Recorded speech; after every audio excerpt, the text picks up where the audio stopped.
protecting our community is very important.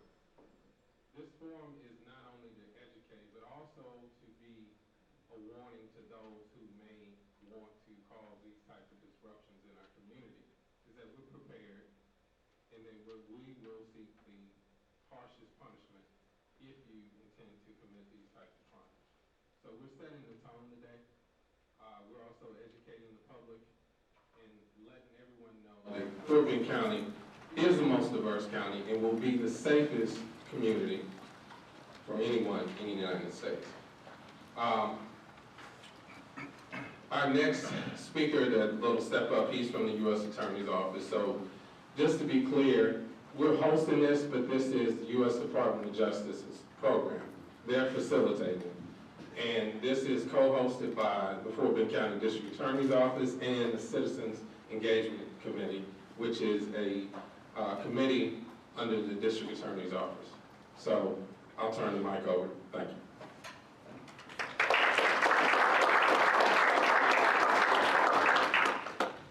Thank you. Good morning. And on behalf of the U.S. Attorney Ryan Patrick, U.S. Attorney for the Southern District of Texas, I want to welcome you to this Hate Crimes Forum. Again, my name is Sherrod Cantwell. I'm the Deputy Criminal Chief for civil rights prosecutions at the U.S. Attorney's Office, which covers everywhere from here from Houston all the way down to Brownsville. Today we're commemorating the 10th anniversary of the Matthew Shepard and James Byrd Hate Crimes Prevention Act. 10 years ago, in 2009, October, President Obama signed this legislation into law in response to 2 brutal murders that had occurred 10 years earlier than that, in 1998. And I think it's important at this beginning to talk about those 2 crimes. The first was the murder of Matthew Shepard. He was a gay college student in Wyoming. He was beaten, he was tortured, and he was left to die because he was gay. The second was James Byrd, much closer to home here for us. He was a black American who 3 white supremacists dragged behind in their pickup truck for 3 miles in Jasper, Texas, just right here in East Texas on the border of Louisiana and Texas. Now, both crimes were successfully prosecuted on the state level, and both murderers were brought to both sets of murderers were brought to justice. But both cases also sparked a broader conversation into justice for these victims and for these communities, and what justice meant. Both crimes were primarily prosecuted as murder cases, but that did not address the hate crime aspect of both cases. Now, a hate crime is not just a violation of an individual or a single person's right, or even the family member's rights. But instead, when a hate crime occurs, it's intended and designed to strike fear into the broader community of those people who look like or who are just like the person who was actually physically violated.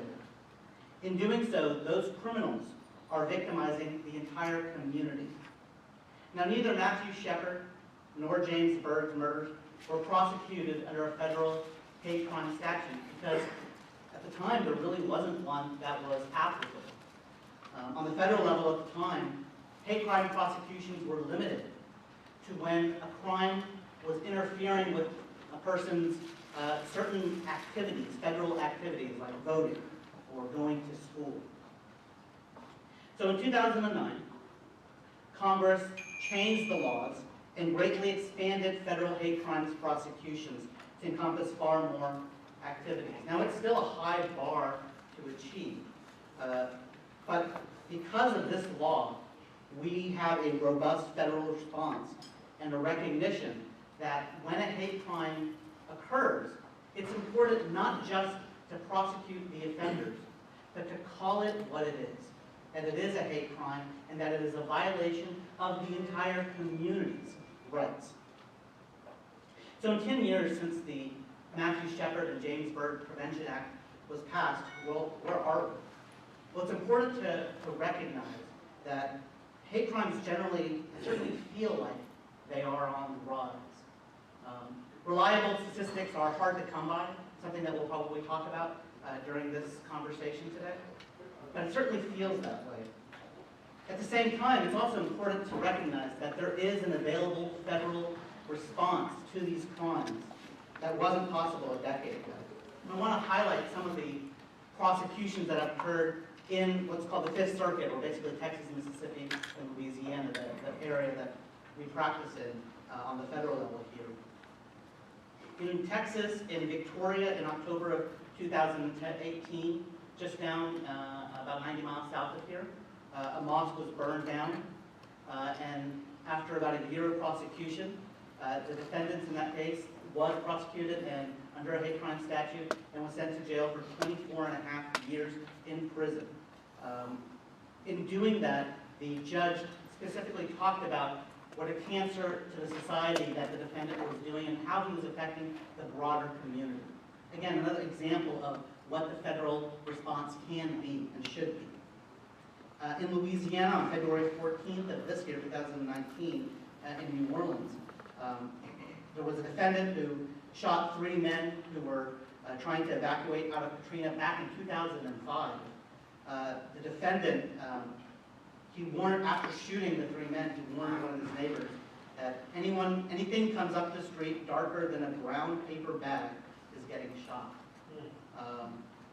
He was prosecuted, convicted, and prosecuted successfully. In Dallas, in Texas, on March 28, 2019, a defendant pled guilty to kidnapping and conspiracy for singling out men to rob because of their sexual orientation. And of course, we'd be remiss not to talk about the August 2019 shooting in El Paso, which has certainly sparked greater conversation in the hate crimes. That, of course, case is still under investigation. But it's certainly, the defendant in that case actually admitted that he went to the Walmart and shot 22 people and killed them because he was targeting Mexicans. So what are we doing here in the Southern District of Texas and Houston, specifically in the general area around here?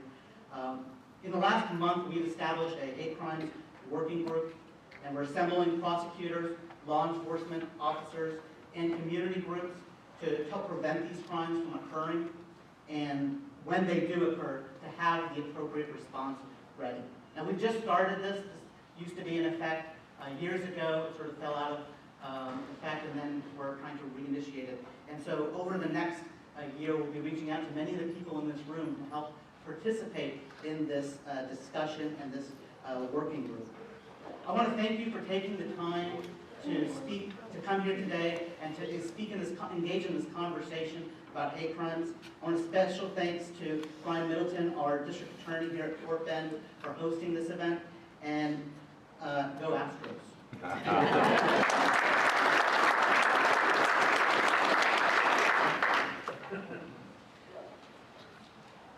Before we move on in the program, I'd like you to know that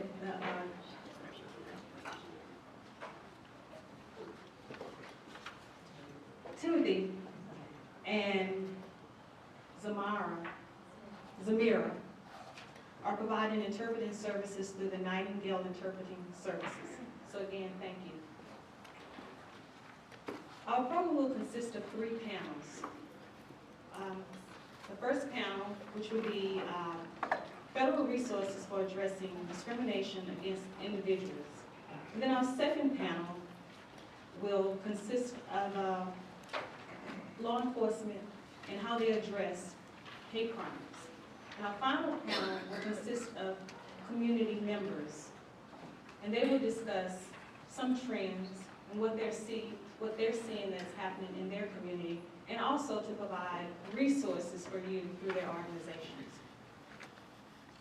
Our first panel will be moderated by Dr. Zara Jamal. She is the Associate Director at the Rice University Institute for Religious Tolerance and a corporate trainer and consultant. Dr. Jamal has been around, and I've come to know her, and she does a lot of work in this area. And I believe her serving as a moderator will provide us with additional insight into the areas in which we're speaking of. She will But before we move to introduce her, I would like us to take a moment of silence. The initial moderator, Bill Bonke, he served as the Houston District Outreach and Education Coordinator for the EEOC, passed on October the 10th of this year.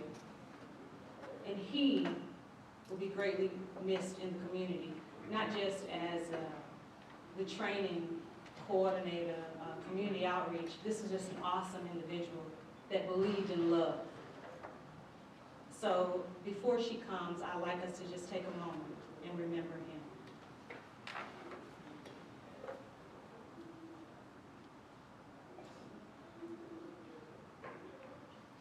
Thank you. I now present Dr. Jamal.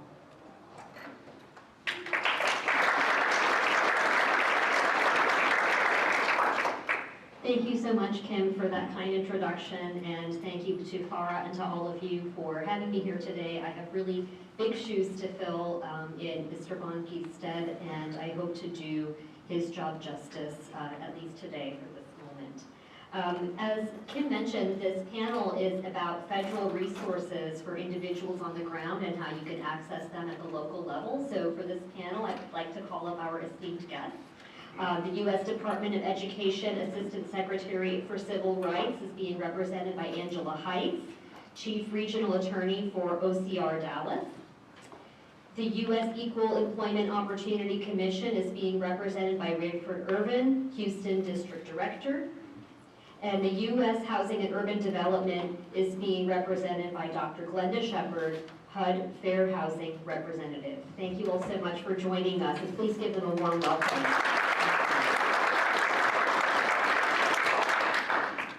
I'd like to begin this morning by asking for each of you to just spend maybe 2 minutes telling us a little bit about yourselves and the mission of your respective agencies.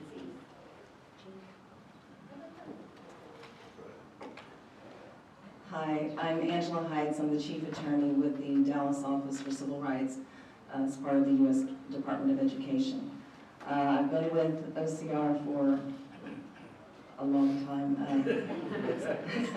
I'm dating myself, but our mission is to ensure equal access to education and to promote educational excellence through the vigorous enforcement of civil rights in our nation's schools. And we do that through a variety of ways, which includes complaint investigations. We also do agency-initiated proactive compliance reviews, and we also provide technical assistance through forums such as this to members of the public and also to our recipient institutions in the educational community. Good morning. It's kind of ironic I'm here for it. I'm a native Texan. I'm from Lakewater, Texas. Some of those who know, Northeast Texas, Pineywood areas. I've left Texas when I was 19 years of age and vowed never to come back for the things that I've seen in East Texas. And the irony is I'm back into the civil rights law. I'm retired criminal investigator from the Air Force OSI. I've been with the EEOC for 12 years. I started out in the Phoenix District Office where I covered Wyoming, Arizona, Utah, New Mexico, and people remember Colorado. And then here I transferred here to the Houston office 4 years ago. Again, it says two things here to say, never say you never do anything ever. And it says, I'm back in Texas, and now I'm doing civil rights law. I vowed never to do civil rights law either. And so here I am doing civil rights law and living in Texas. I've enjoyed to stay back here in Houston, Texas. I've been with the EEOC. I said 12 years. My jurisdiction is Southeast Texas, 27 counties in Southeast Texas, and the entire state of Louisiana. Here I have investigators, mediators, federal judges, and my jurisdiction is the private sector, the federal sector, and also we have tribal lands as well. For those who don't know, EEOC's mission is to hate crimes like in the employment arena. Our mission is to prevent, remedy unlawful employment discrimination in the workplace. So any cases, Title VII, age, ADA, ADAAA for disability, genetic information, any of the issues in Title VII again. So my agency is an agency for all those things. So if you have interest in the community, let me know, tell me to follow with this. Hi, good morning. I'm Dr. Glenda Shepard. I'm with the Department of Housing and Urban Development. I've been with the federal government for a long time. I've served in the military active duty as a criminal investigator in graduated graduate school and was awarded a Presidential Management Fellowship. There, I became the team lead equal opportunity specialist for the Houston field office. HUD's mission is to ensure Americans have access to fair, affordable housing and opportunities to achieve self-sufficiency, thereby strengthening our communities and nations. Specifically under Fair Housing and Equal Opportunity, we're responsible for enforcing the Fair Housing Act. So a person who feels that they've been discriminated against based on one of 7 protected classes, it has to be one of the 7 protected classes, which is race, color, ethnicity, sex, disability, and familial status, meaning families with children or a pregnant woman. They can file a complaint with us in Fair Housing and Equal Opportunity. Our complaint process goes through our Fort Worth Regional Office. If we accept the complaint, it'll be assigned to an investigator. So that's kind of what we do. Thank you so much for sharing those pieces. What's really interesting to me about the work that you all do is that while we've moved so far ahead in this country in providing access to opportunities and services to a variety of individuals, there are some individuals and classes of folks who still face challenges in accessing resources like housing or even applying for jobs and things like that. I'm wondering if each of you can please offer a few remarks on what resources you have available for individuals to access, if there are any costs associated with those services, and if they're catering everybody, or is it specific to certain individuals or certain classes of individuals? Okay, again, I'm with the Office for Civil Rights, and we ensure equal access to education in our nation's schools. So in order to access our services, they are free. Anyone can file a complaint if they believe they've experienced discrimination, or you can file on behalf of another individual. Although in order for us to proceed with an individual claim, we would need consent of that person that you're filing on behalf of. But our services are free, anyone can access them. The regulations that we enforce ensure that persons are protected from discrimination on the basis of race, age, national origin, sex, and disability. So, assuming you have a claim that falls into one of those categories, you can access our office or file a complaint of discrimination if you're experiencing discrimination at a public school or university. Specific to the issue of this forum, some of the complaints that we handle include claims of harassment on the basis of any of those protected categories that I described. We certainly see a fair share of complaints dealing with sexual harassment, racial harassment, sexual violence, disability harassment, and those types of bias incidents. So we also, for members of the community, as I mentioned earlier, in terms of providing technical assistance, you can contact our office if you're not sure as to whether or not what you are experiencing or what someone else is experiencing may constitute discrimination on the basis of a protected class. You can contact our office and speak to any of our investigators or attorneys who are there to provide assistance in explaining the process of filing a complaint with our office. And our services are readily available. You can file a complaint either by sending us a letter, you can fax it, you can email it, and you can access our online complaint form that allows you and sort of walks you through the steps and the information that we would need in order to proceed with an investigation of your complaint. And likewise with EOC, our services are also free. They fall into the employment realm under Title VII of sex, religion, color, national origin, disability, age, 40 plus. I'm going to make that one day. Age, I'm not quite there yet. But so everything we do here, it is free. We have anyone can walk into our office. We have walk-in services. We also now have an online portal that we encourage everyone to file via our online portal. Via that online portal, we kind of do a quick assessment to see if we're the right office for you. We also schedule an appointment with us. We try to, I recommend getting an appointment with you. One thing in this district, I'm not short on shortages. And so I have a full, all my investors are gainfully employed. Again, we also, when you do file in our office, we also, I mentioned mediation. So we offer mediation. If you get opportunity to take mediation, I encourage you to take mediation, where we get to integrate both parties in, the company and the complaint with the office that it's free. I mean, it doesn't cost anything, you have a discussion. If it doesn't settle, we'll bring it back to our investigator side. If it does settle, you know, you got, I've seen them sell it for a handshake. I've also seen some sell it for a large amount of money as well, too. And so, the issue is getting both parties together and we kind of maybe can mend that relationship together. On the federal side, the federal sector, I have the administrative judges also under my discretion too. They handle all federal, closest to the internal process, internal agency process. Those will be referred to in the hearing. Our online portal is very good. I think we're back on. First of all, my new deputy director is Travis Nicholson here. He's just been in the state of Texas now for 4 months now.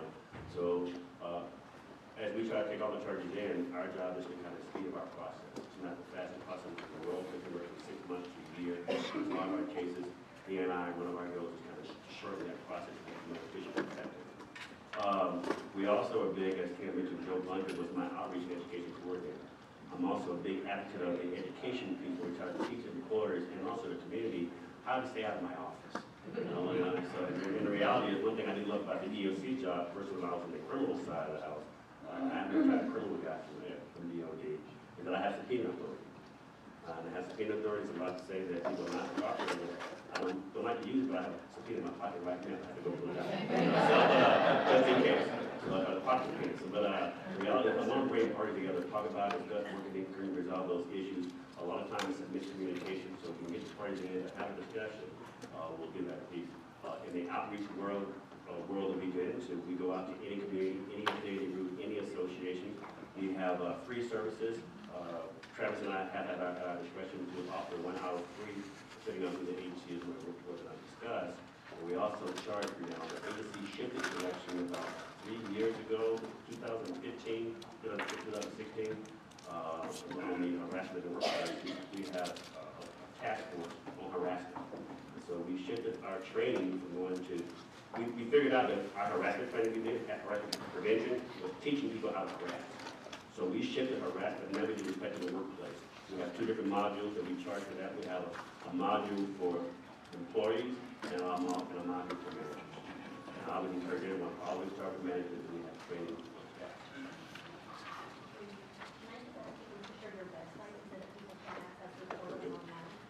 EEOC.gov.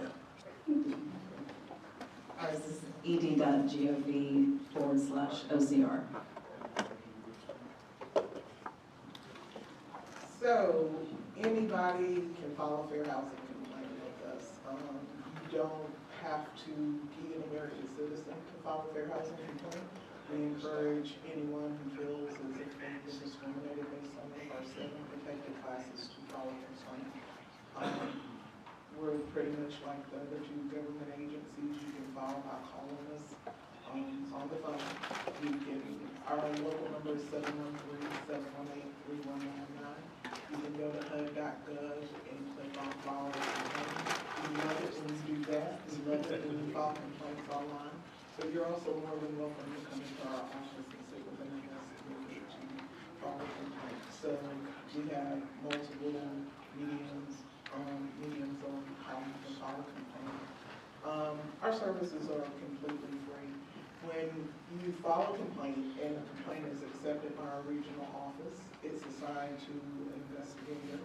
And we try to conciliate cases right off the bat, which is a form of mediation. Try to bring the 2 parties together and, hey, what's going on? Let's see if we can fix it. About 65% of the time that works. That other percentage, we will go out and we'll investigate a case. If we find that there's cause to believe that discrimination has occurred, the case is referred to the Department of Justice. The complainant can opt to have the case heard before an administrative law judge or the domestic court. What else?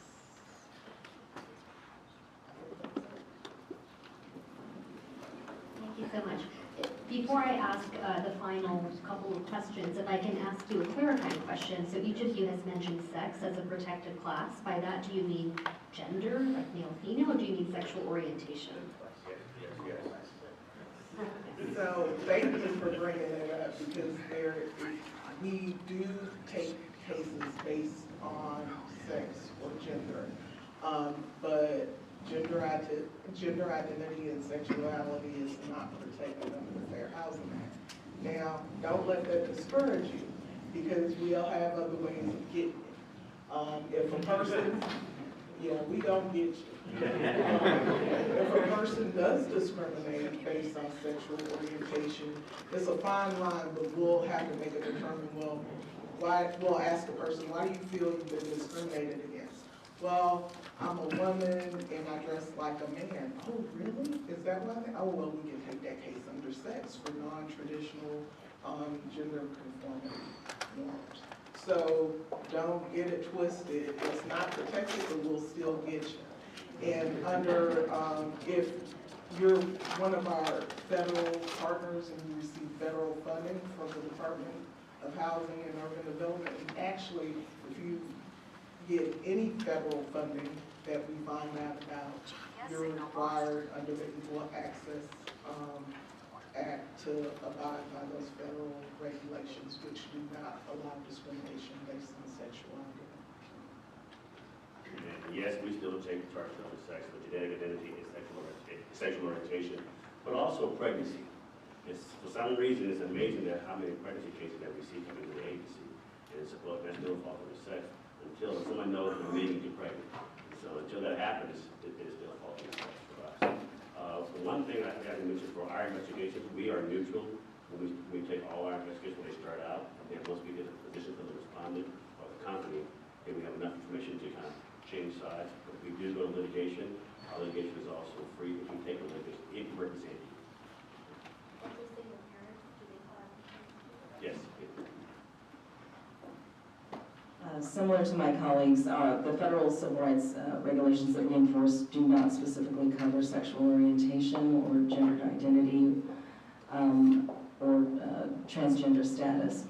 However, we do have jurisdiction to investigate complaints of discrimination that may have been, the individual who may have been discriminated against may believe it's because of his or her sexual orientation. Same-sex harassment is certainly covered, so that's one avenue. Another is, as my colleague mentioned, where a person believes they're being discriminated against because of their failure to conform to gender stereotypes, that would also be covered under the regulations we enforce. So we handle those harassment complaints quite regularly. And just, I don't think I mentioned it earlier, but the way in which we investigate complaints is very similar to my colleagues. When we investigate complaints of discrimination, we initially try to see if there's an opportunity for the complainant and the recipient to resolve it quickly. We call it facilitated resolution between the parties. If we proceed to investigation, though, we determine whether or not we can do so either from our office, where we're contacting and conducting interviews by phone, or we can do site visits to the recipient facility, conduct interviews, inspect facilities, things of that nature. So just wanted to demystify that if there was any question about that. Thank you so much. I'm wondering now if you could share with all of us, please, some best practices in how an individual or community could actually access your services. Are there certain things that we should do or prepare before we even come to contact you, and some best practices that you could offer? I guess one thing to keep in mind is that when we investigate complaints of discrimination, there are timeframes in which you need to file your complaints. So generally, we will only investigate complaints of discrimination that have occurred within 180 days from when you file your complaint. So it's important to keep that time frame in mind. Another is that we do encourage folks to utilize, most of the recipients, because of our regulations, are required to have internal grievance procedures. So we do encourage people to utilize those to the extent they may be able to resolve the complaint with the institution itself. Generally, we will not proceed with an investigation if you are currently involved in an internal grievance, but then you can file with our office within 60 days of the resolution of that grievance if you believe if you didn't receive a satisfactory result, and we can review how that was handled to ensure that it was consistent with the civil rights laws. And just one other thing is that when you file a complaint, it is important to provide us with the kind of the who, what, where, when, how. We need to have sufficient information to understand the basis of your discrimination claim, but we can also assist you in getting that information, and so we contact anyone who files a complaint to get any clarifying information that we need. It's the same with the EEOC. If you're thinking about filing with the EEOC, get your facts together first. Make sure you got everybody who, what, when, where, and why, what time it happened. In jurisdictional timelines, we too have 180 days or 300 days. For EEOC, in my region, is 300 days. So anything after 300 days, I'm going to dismiss it. So you got 300 days after the date of harm before we'll look at it. Again, I also offer everybody, if you do come into our office, I think we have a 95% success rate or mediation. Our mediation rate is pretty high in EEOC, so I encourage again everyone to take our mediation services. Maintain records, copies of any kind of paperwork, documentation.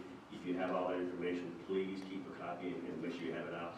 Timeline is very important about when did things happen, who saw, who know, any witnesses, name, identifying information on your witnesses, because we're going to talk to them. If there's an internal process in your company or your agency, I encourage folks to use that process. If it's HR, we're going to talk to the HR folks. We're going to look into those kind of things. Also, be patient. I'm not going to solve your investigation in one day. That's TV. It doesn't happen that way. So the reality is, they talk about law enforcement brethren out there, 50 solve a crime in 1 hour. That's a TV show. It may take us 6 months for you to get the time, and also if we're going to take it in. Sometimes we release cases at intake. Sometimes we'll want more information. Our walk-in is open. We have walk-ins open from, I think, Monday, Tuesday. We don't take charges on Wednesdays. So check our website, make sure that we're available for you. I also encourage you to use our online portal. The EEOC is finally moving into the 21st century, I think, with technology. So we are taking information via the portal. We can use any platform. So if you have your information or something happens, go online. If you can't get anybody, be patient with our system because people are using it. People come in and they drop out. In our online portal, it'll take all your information and hold it for 90 days. After 90 days, if you don't make an appointment, it'll actually fall out. So in outlets at that point. So if you do get an appointment, keep your appointment. Don't let us know if you're going to back out. Because again, I'm not hurting for clients and customers. So people want that. They want that appointment very readily. Also, you can file a third-party charge. You can file on behalf of someone. Also, my agency as well. And again, it's the same process as a change. You can file, and an attorney can file on your behalf as well. So we have now a new portal that works with the attorneys as well. There's, I think, is that online yet, Travis? The attorney portal? That's online. We have a master list of every employee now that's being updated in our database. Again, once you're in the database, I can always look you up as a company or respondent or a CP. We also have a very aggressive statistic program. If I think something is happening, not just on an individual basis, I like those charges because it's a systemic type of discrimination or harassment. We will take those charges. I'm very interested in those kind of things happen to a group of size and individuals out there. So,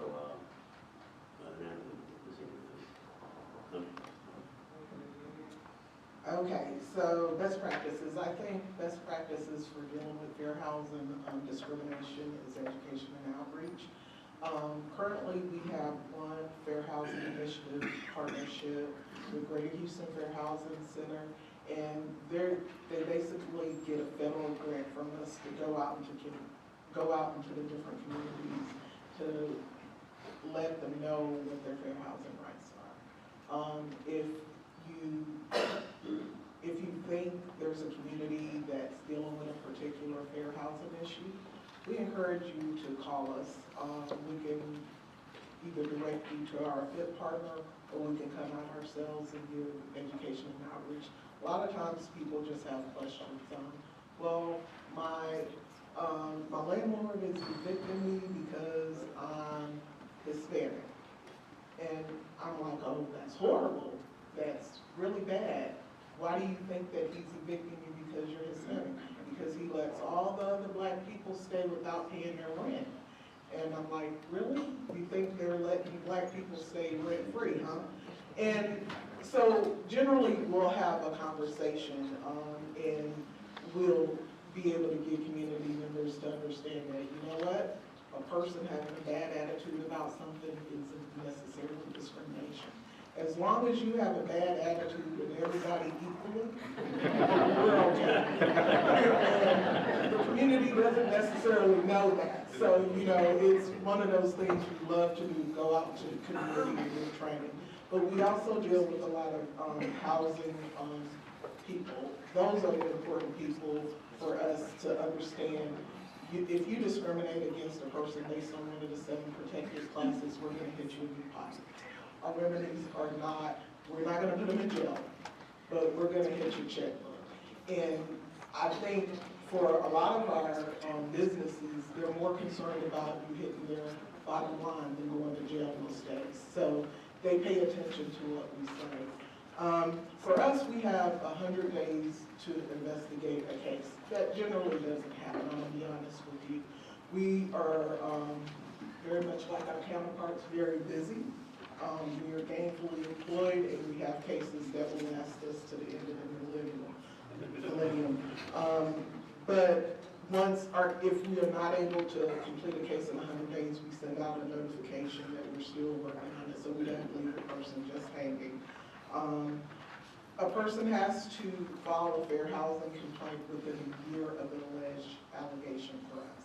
So you get a full year. I think you get 2 years to file civilly on your own, but in order for HUD to deal with it, you have to file within a year of the allegation. I think that's it. We also have we have MOUs, memorandum of agreements, understanding with other agencies. We have an agreement with DOJ. We do talk, we do share notes across agencies. Also, the Texas, Fair Employment Practice Agency, like the state of Texas, that was called the Workforce Commission. We do share files, we do talk. And if you file with the state of Texas, it's the same as filing with the EEOC and the federal government. We are a federal agency. I will pull cases from the state if I think the jurisdictional cases I want to investigate myself. We have agreements with Department of Labor and Department of Justice Civil Rights Division. So we do share and talk to each other across the board. Thank you so much for sharing those pieces. I want to open it up now to the audience in case y'all have any questions for our guests. If not, I can ask more questions.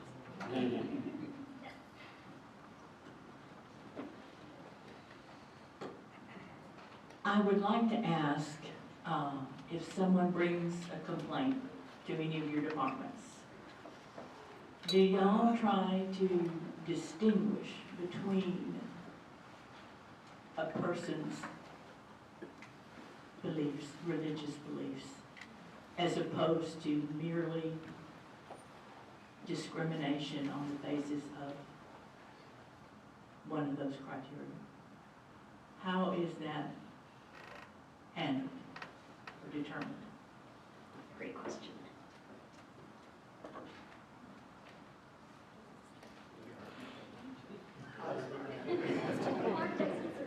Well, it's not hard for me at all to answer. So everyone's entitled to their religious beliefs. Everyone is entitled to their own religious beliefs. It's guaranteed under our Constitution. But in the housing industry, you can't allow your religious beliefs to interfere with my housing opportunity. So everyone has to be treated equally. I'm gonna be honest, if there's a complaint, a couple of years ago, we had an influx of complaints with people in the Muslim community, and people didn't want to rent to them, and they said it was because of their Christian belief. Whatever you want to tell me it's because of, that's fine, but it can't interfere with their housing opportunity. You can believe whatever you want as long as it doesn't affect someone else.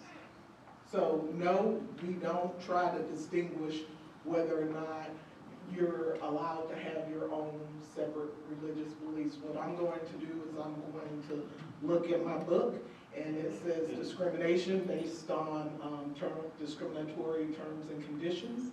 And did this person treat this individual differently because of their religious belief? And if I have a check and it meets all the other checks, then it's going to be a cause case. Hopefully we'll be able to conciliate and give you a little bit of education and training on what you can and can't do. But if not, we're always happy to send things over to the Department of Justice to go to court. So that's from the HUD standpoint. Yes. It's private and public housing is what it applies to. Right. Now, we do have like a Mrs. Murphy exemption. And thank you for asking that. If a person owns 4 houses or less and they have to live in one of the homes, they can rent to whoever they want, as long as they don't advertise on the website or use a realtor. If they are renting out their place on their own, then they can say, well, I don't want anybody with big heads living here, and we don't allow that. And we're absolutely okay with that, and the big head population just have to get over it. But if they use any type of advertising or use a realtor, they are subject to the same Fair Housing Act. They're subject to the Fair Housing Act. So. No different than EEOC, we don't explain what religion it is. Only exception where we would get into. If it's a religious institution or something, and they're hired because of their religious piece, that would be the only distinction that I'm aware of, that we will say. Then it depends on how long that person worked there, and there's so many things into that. But we don't necessarily care what religion you are. It's just the fact that it's a category for us. We'll check the box. Grab anything? No, and we do have something in our reports, we have to talk about religion of one, so we do not try to distinguish in terms of what religion a person is or is not. It's just simply, as Dr. Shepherd mentioned, against our statutes to discriminate based on religion. I have a question. There's someone before. Sorry, well, it's a good question, but much like my colleagues, we wouldn't, our interest wouldn't be in determining what was the individual's, distinguishing the person's individual religious beliefs. If what we would focus on is whether or not the person who's filing the claim was in fact subjected to discrimination on the basis of a protected category. But one thing I do want to mention, and of course I'm thinking about how this is being recorded, so this is a very sensitive area for our agency, but we do, in as much as we investigate complaints of harassment, often those do include expressions of First Amendment protected speech. So we do have to balance those interests because we do not enforce our civil rights statutes in ways that would restrict individuals' First Amendment free expression. So that's a very tough balancing act that we have to do, but I do want to acknowledge that we do respect that responsibility. And can I say ditto? Thank you. We've got a question in the back, and then I'll come to you, sir. Good morning.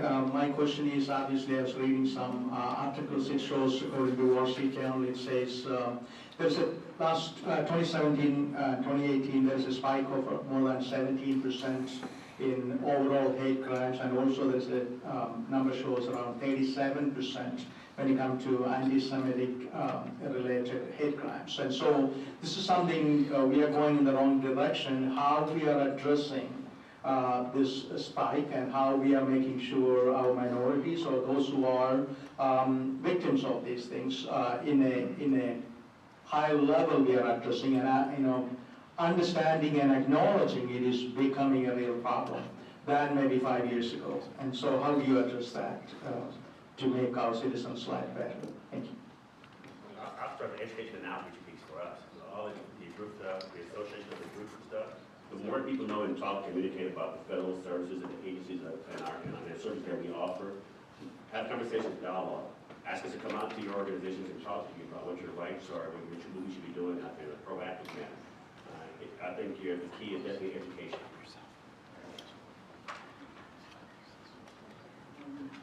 Yeah, we do our best.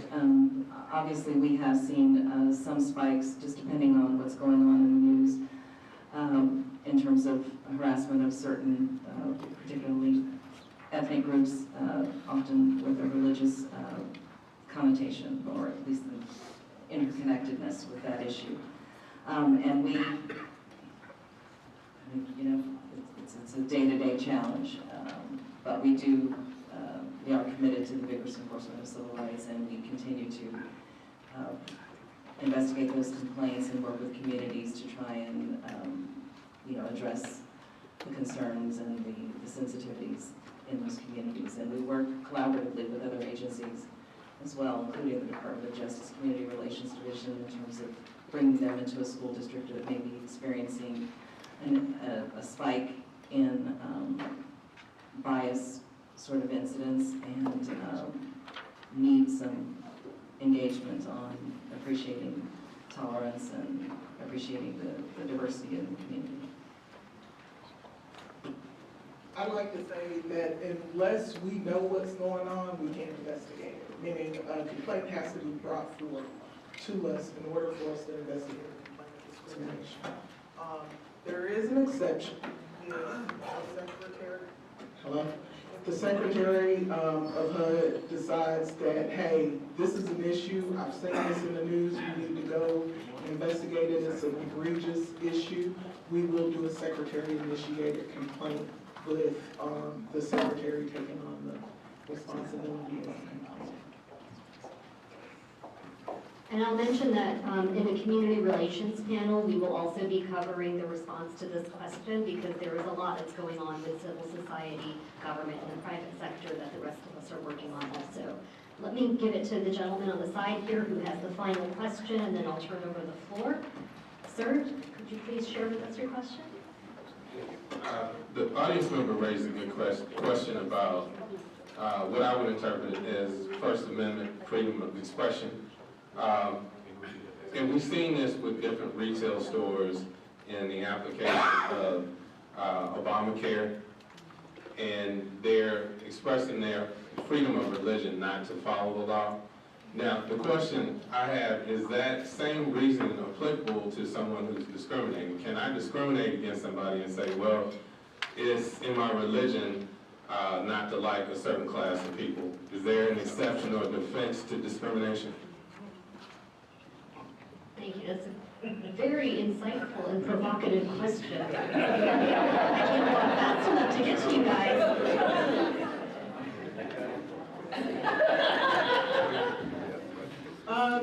You can absolutely discriminate. You can. But we can absolutely take a fair housing complaint and send it over to the Department of Justice for them to deal with. So that's the answer to your question. You can do whatever you want, as long as you're aware that there's consequences to your actions. Same thing in the employment community as well. You can do what you want, but if it's discriminatory, we're going to take the case, we take the charge. Yeah, I would just echo what you had said earlier, though. Yeah, people are free to believe what they choose to believe, but it stops at the rights of the individual who may be being denied a certain right or access to education or employment. That's where the limit is. So when you recommend? You said don't do it, right? That's the recommendation. That is the recommendation, don't do it. Please join me in thanking our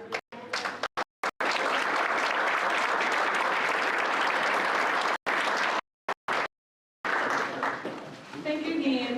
We're going to take a 10-minute break, but before we take a 10-minute break, I'd like to do something really quick. I'd like to introduce some distinguished guests that we have in the house. First, I'd like to introduce or present to some State Representative Ron Reynolds, District Judge Frank Farley, County Judge K.P. George, of course, our District Middleton, Javier Herrera, He's a Stafford Municipal School Board Vice President, FBI Special Agent O'Neill Brown. And we'll resume in 10. Feel free to talk to some of the panelists, ask some additional questions. Thank you.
Okay, we're getting ready to start the law enforcement panel.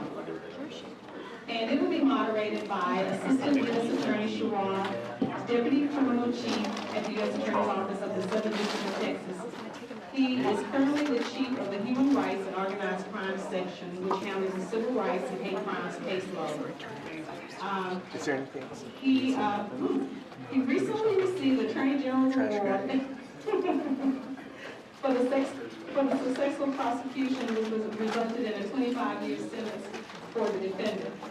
He's come before us before, so I won't continue to read his wonderful bio, but he'll moderate the law enforcement panel, and he will introduce you to all the panelists. Thank you.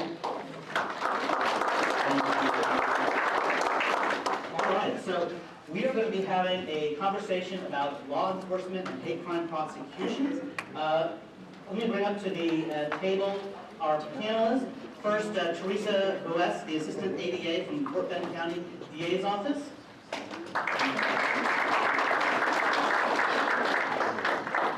Additionally, Chief Eric Robbins, the City of Sugar Land Police Department.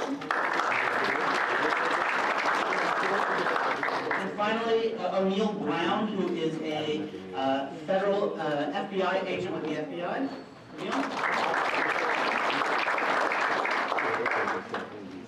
All right, so to get started, why don't we first introduce our panelists in a little bit more detail, have them explain to you a little bit about what brought them to this panel discussion and what they, sort of their expertise on the subject of hate crimes. Good morning. Good morning. My name is Therese Boos. I'm an Assistant District Attorney currently assigned to the Public Integrity Division of the Fort Bend County DA's Office. I am a 28-year prosecutor. This is my career. I have loved what I have done. I love working with witnesses and presenting evidence to juries and talking with juries and teaching them about the law, and hopefully working to see that some kind of justice is achieved at the end of a trial or a case. I have pretty much spent the bulk of my career doing child abuse prosecutions. I bounced back and forth between the Child Abuse Division in Harris County, and I have most recently been serving as the Deputy Chief of the Child Abuse Division here in Fort Bend County.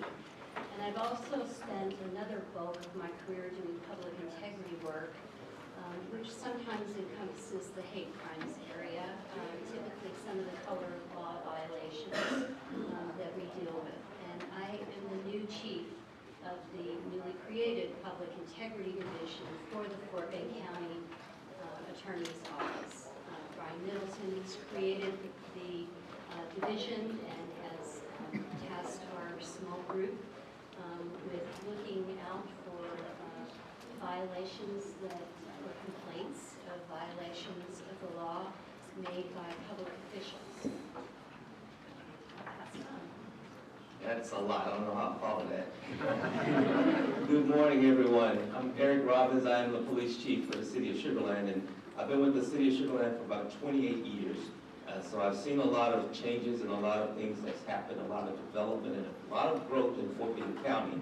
I think our DA mentioned it earlier that this is one of the most diverse counties in the country, if not the diverse.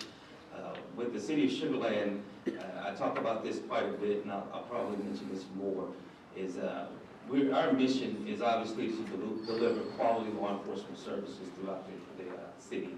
But it's also about developing partnerships, and what we believe is having partnerships with multiple agencies, multiple organizations, associations, and affiliations that's out to do justice in our communities.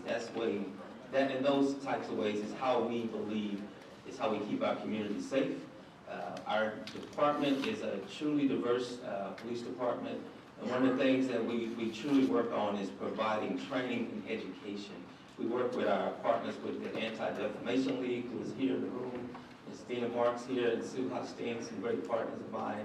But we also work with our community. We have a diverse community with our Muslim population, our Islamic population, our Chinese population, and so forth. So our job is to build those relationships and develop respect for those relationships, for those partners, and get them to understand that we are here as a resource for them to share whatever thoughts, and of course, obviously, to investigate and hopefully apprehend and get any kind of offenders, whether it's hate crimes or any kind of criminals off the street in the city of Sugar Land.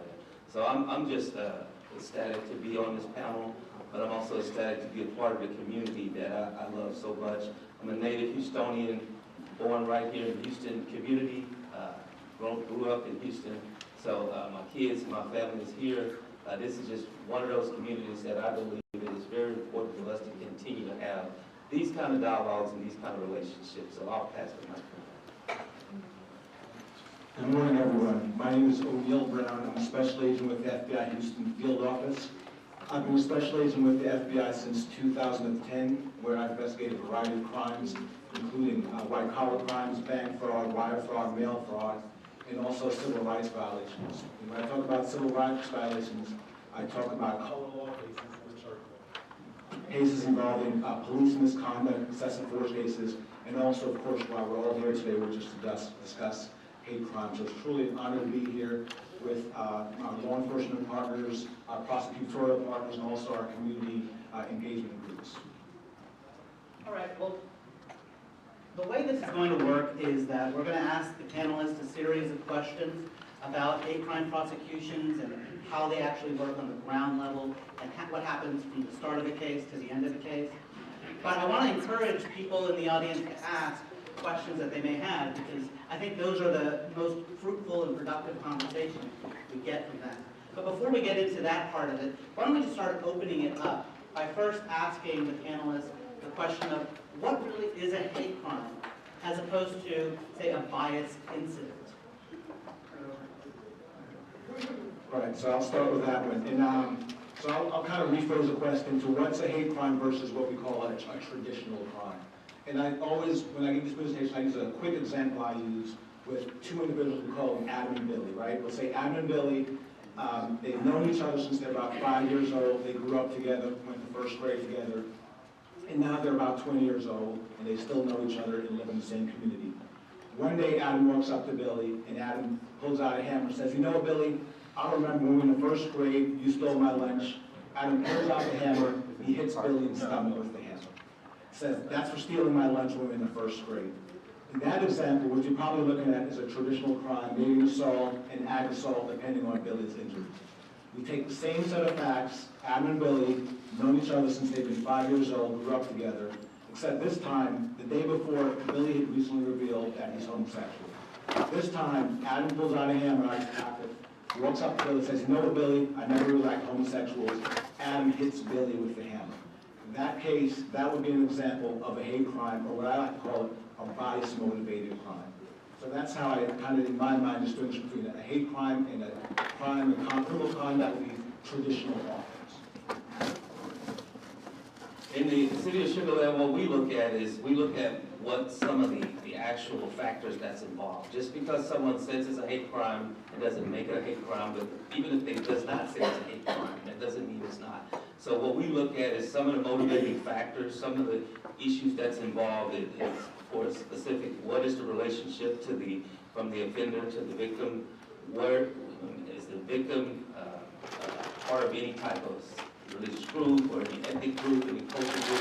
What are some of those factors? And so this is the training that we provide to our officers, is they have to ask what we call guiding questions. Where were they coming from? How do you know the victim? How do you know the offender?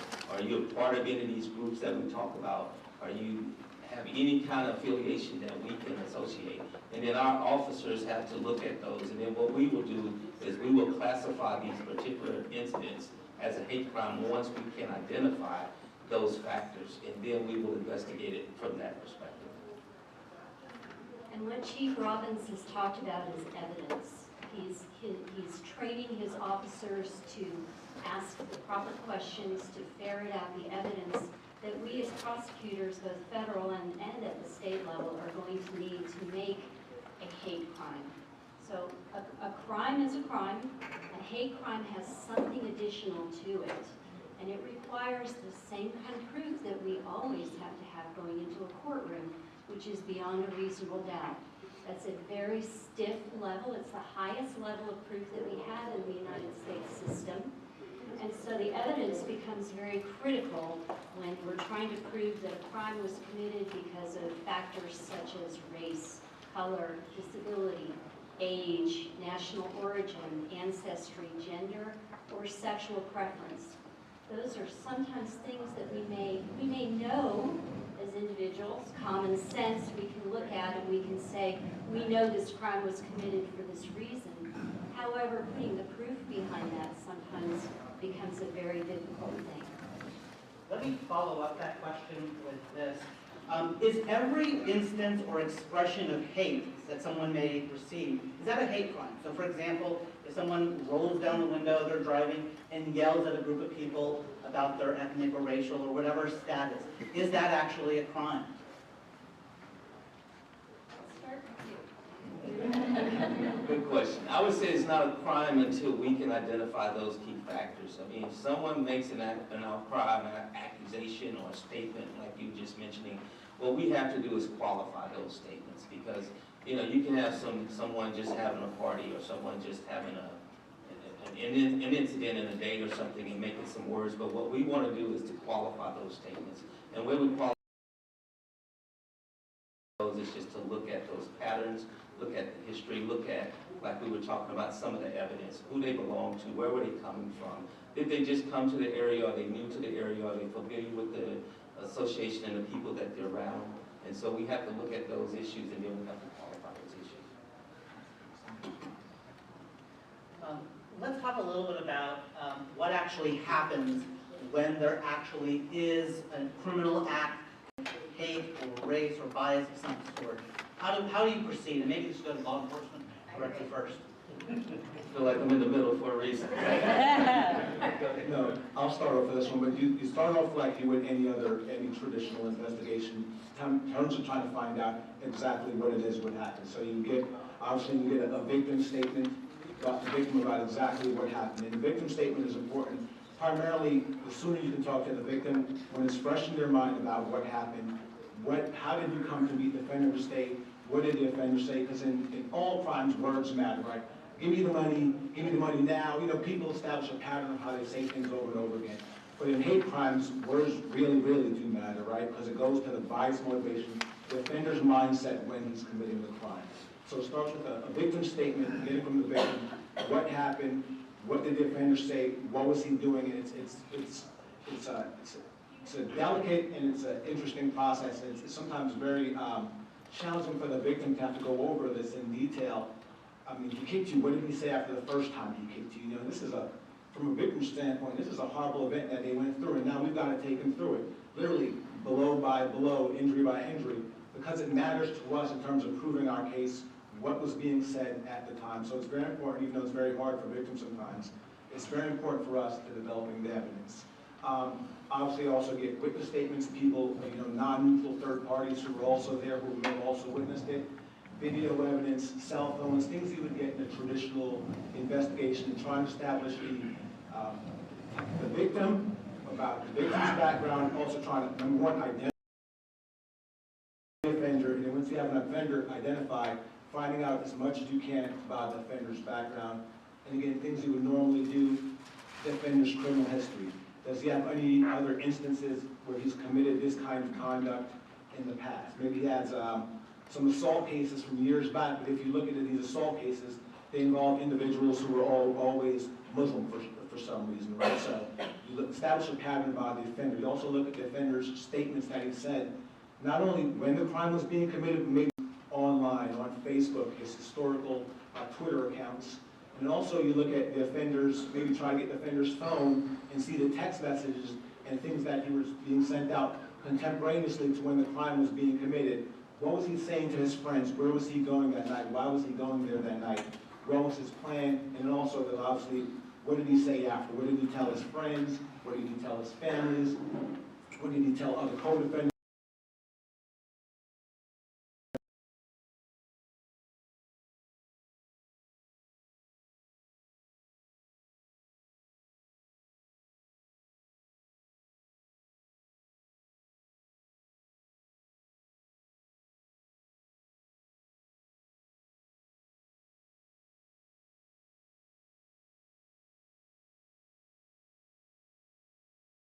A report about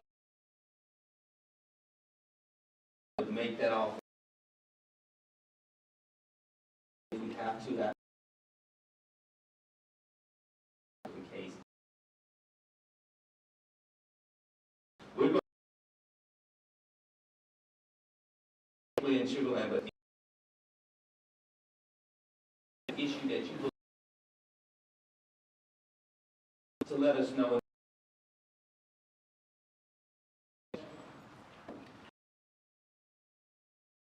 And the victim.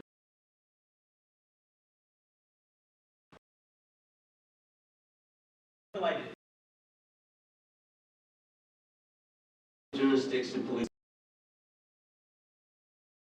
That's the first. Local jurisdiction.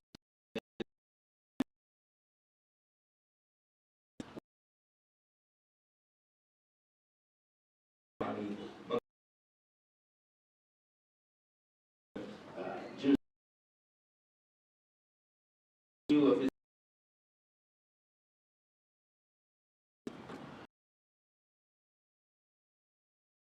all 24 hours a day. Local law enforcement agents in County versus whatever happened, we additional questions.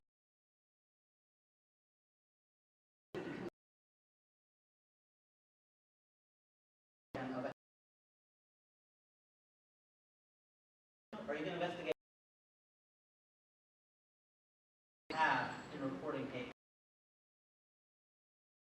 That's a great question. Off the bat, once at the offender's background, we're going to look not necessarily.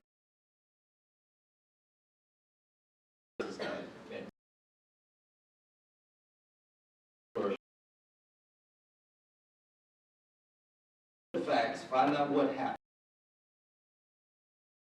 Perpetrator and offender. So those are the people that we will be checking. Cases that are actually filed, that come through the court system, are resolved with plea bargains. So they're agreed pleas, and cases are that other 5% that actually go to trial. I always talk with our victims, and I mean, obviously they're not happy about it. No one's ever happy about coming to court and having to talk in front of a jury or a judge. That's life. We try to make it as protected and safe as possible. From the very beginning, when law enforcement becomes involved, there's a crime victims coordinator who is involved that provides information that's available at the table on your way out. You have a brochure. We have within the district crime victim coordinators who meet with victims of these types of crimes. They're there with them every time they come to court, and they're welcome to come to court every time that there's a court setting. The assistant district attorneys who are tasked with trying these cases to juries, they will meet with those witnesses, they will prepare them, and part of preparation is education. You know, people have these fears about what's going to happen at trial. They watch TV shows that are not terribly accurate. So part of what we need to do is educate our victims and our witnesses as to what's going to happen in a courtroom. And in all honesty, sometimes a person's background may come up. Sometimes it becomes relevant as far as inciting or causing part of the problem, and it may be relevant within a courtroom. And we talk about that, prepare our witnesses and our victims for those type of things, and we shield them as best we can, but the reality is there are times where we just all need to know what we're dealing with, and most of the times I find working with witnesses, they're understanding, they know that this trial is not about their background necessarily, but that they're there to tell the truth, what we expect from all of our witnesses. So let me ask you this, does it matter if a victim doesn't speak English or is not a U.S. citizen? How does that come into play in y'all's investigation of a crime, of a federal felony crime? So from a federal standpoint, the victim's naturalization status is not a factor. A victim is a victim regardless of whether they're a U.S. citizen or they're a resident or they're a visitor. They are a victim of a crime because something really bad happened. If they don't speak English, we have translators. If they speak Spanish, we have translators. We have a floor of translators that speak a variety of languages, most of which I don't even know what they do up there, but we have those translators available if you need them. So that's not something the victim should be concerned about. If something bad happened to you, call 911, call the police, and you'll find someone that will be able to speak to you. Let's talk a little bit about how the federal and the state relationship is. Can you tell us a little bit about how the feds and the state agencies work together in prosecuting a hate crime, or any crime, really? Oh, that's a big one, but I'll start off with how I work with federal and local partners. And I have a great relationship with the local partners I work with, whether it be individuals at the Harris County DA's office, whether it's investigators at the Harris County Sheriff's Office or Fort Bend. I have a great relationship with the local partners whenever I need something, trying to find out what happens. Because these cases are often very complex. I started off with a very fundamental example of Adam or Billy, but some cases are just like that, right? Maybe some instances it's more clear it's a hate crime, or in other cases it's not as clear, and maybe going state charge is the better route. But it's these are difficult fact patterns that I try not to have victims worry about. That's our job to work with myself, to work with our local counterparts to find out what happened. But it really is it's an intricate dance of figuring out the facts and what venue would be the appropriate venue to have the best resolution possible. And it's an intricate dance. There's no easy way to answer it because it changes case by case depending on the victim, the facts, the offender, how it happened, where it happened, the injuries. There are a number of different factors that come into play to answering a question like that, to be quite honest. I'll just say this, I won't speak on the prosecution part, but from a local and a federal standpoint, we do have a great relationship with our federal partners. The FBI, as a matter of fact, has a satellite office in our police department. So anytime we needed assistance or support on a specific investigation, we literally have someone assigned to the task force that's in our police department, but also we have that rapport where we can sit down and open up with discussions about any particular case. And I think the chief of that Special Satellite Office is right there, Richard Renison, who is the FBI supervisor and chief of that office. And the same thing goes for prosecution. There are times where a hate crime is a perfect example, where a federal prosecution may get the bigger bang for the buck. Or there have been times where the state prosecution seems to net us a bigger bang for the buck. We have a larger range of punishment available to us. Those are all things that are thought out and discussed, and then the choice is made. Well, let's talk a little bit about that. What is the difference in the laws of the state and the feds regarding a hate crime prosecution? What advantages does it sometimes go for going with the state and then with the feds?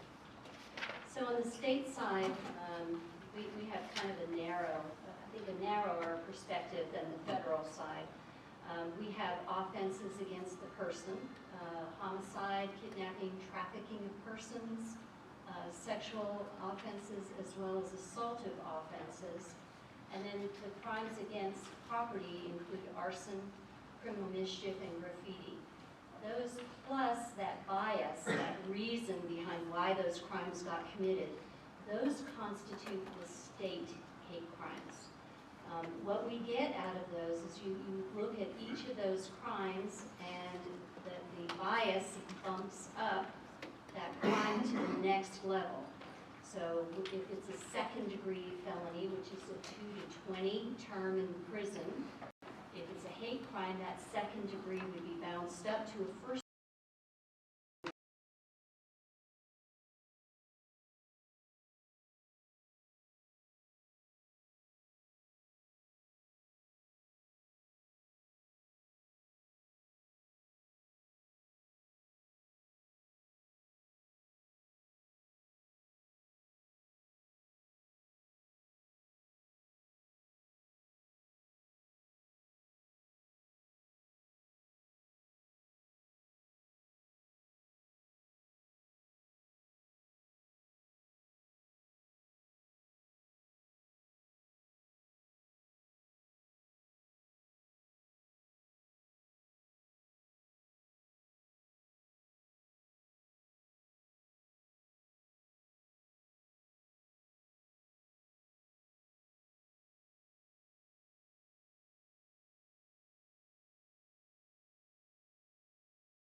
Nothing is being done. It's very important to report it so you have a factual basis, a documented statement of what happens that we can later use if need be to prosecute that offender. I think I see a question out there. Go ahead. I've been really Nancy to ask my question. So I'm a social worker. I work with different populations, refugees, immigrants, undocumented immigrants, and I know y'all are advising us to call, or advising them, we call 911 to call the police, but how do we build that community trust in law enforcement? Because many of our clients are scared of law enforcement. Many of them are scared to call 911, especially somebody that can't speak English, because I know the chief of the police and the big people on the top might be teaching us all this, but a lot of times the officer on duty that comes, they're fearful of the bias that officer may have towards them too. So I know y'all do a lot of diversity trainings and stuff like this, but I really feel like we have to move beyond that, and that trust has to be built, because we can keep advising our clients to call 911, to reach out to law enforcement, but if they don't have that trust, then how are they going to do that? And yeah, you're absolutely correct. When you're dealing with individuals from the refugee community or from different populations, they may be coming from places and countries where they have law enforcement that was very corrupt, that did very corrupt acts. So when they come here, that's their background and where they're coming from, and that's why they may be hesitant to call police. And for also being quite honestly, I'm here today on behalf of the FBI, but there were also other federal agencies and other federal entities involved, and other stakeholders, why you understand why certain other communities don't want to be involved or have contacts with law enforcement. And how do you bridge that? I don't know. There's no easy answer to answer that question.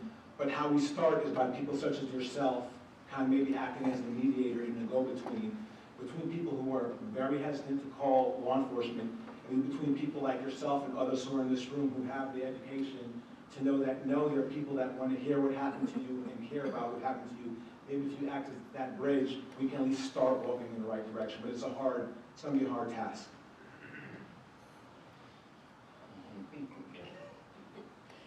We know statistically that only 50% of hate crimes are ever reported. It's a cycle. There's a cycle. And you all being here as stakeholders within Fort Bend County, this is the first, hopefully, a part of trying to break that cycle. You know, we're educating, we're trying to let people know how these cases are handled, the safety factors that are in play here. Go back out to your community and let them know, please. You know, these things hurt not only the victims, they hurt the entire community. They truly do. And you know, we are here to protect. Law enforcement is here to protect, and we need to work together to safeguard a safe society. I think I see a question back there. Yes, So I'm with the FBI Media and Community Outreach, and so we do a lot of community outreach, and please invite us to your organizations and your groups for visibility, precisely so that we can make ourselves known. We can come in and talk about any type of program that you want, awareness, education, and for us, that's trying to bridge that gap. I do a lot of outreach among the Hispanic community, the Spanish-speaking only community. We do that with our Muslim community, through any group. So we are open. We have an online form that you can fill out to invite us to your groups, and we will talk about anything you want precisely to build that trust.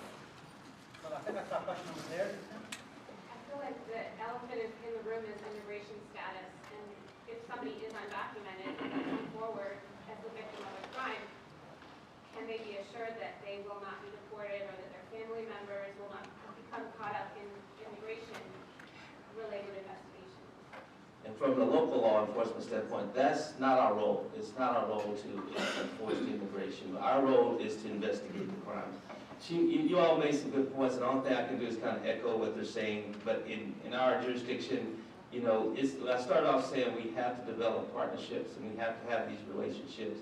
Even in our community with our Chinese community, Chinese hotline.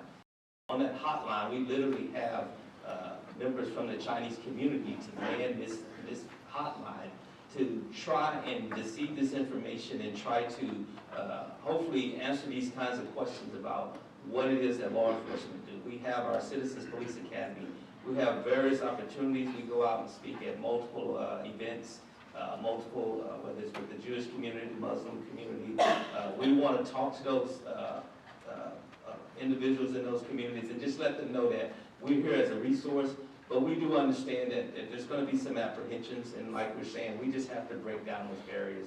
We have to, and from my perspective as a police chief, as administrator, we have to continuously provide training for our officers as we come into law enforcement. We understand that this culture is a little bit different over the history of law enforcement. It's always been a little bit close-knit, and when you get people from outside of our country, whether they're refugees, immigrants, they have a different perspective about law enforcement. So we have to do everything we can. It's incumbent upon us to break down those barriers. So that's what, whether it's at any event, we want to try to break down those barriers. Yeah, I'm sorry. I should add also, there are also visa protections that you can get for people who are not here legally, but we do not take our victims and try to prosecute them for their immigration status. It's not our business. There was a question. There's a lot of questions, which I love. I think that's my universal question.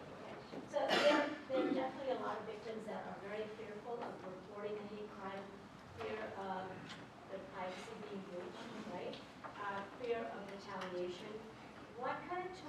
have available in terms of like increasing patrols, being able to protect the victim and family, but also the ability to like mask their name, make them a John Doe.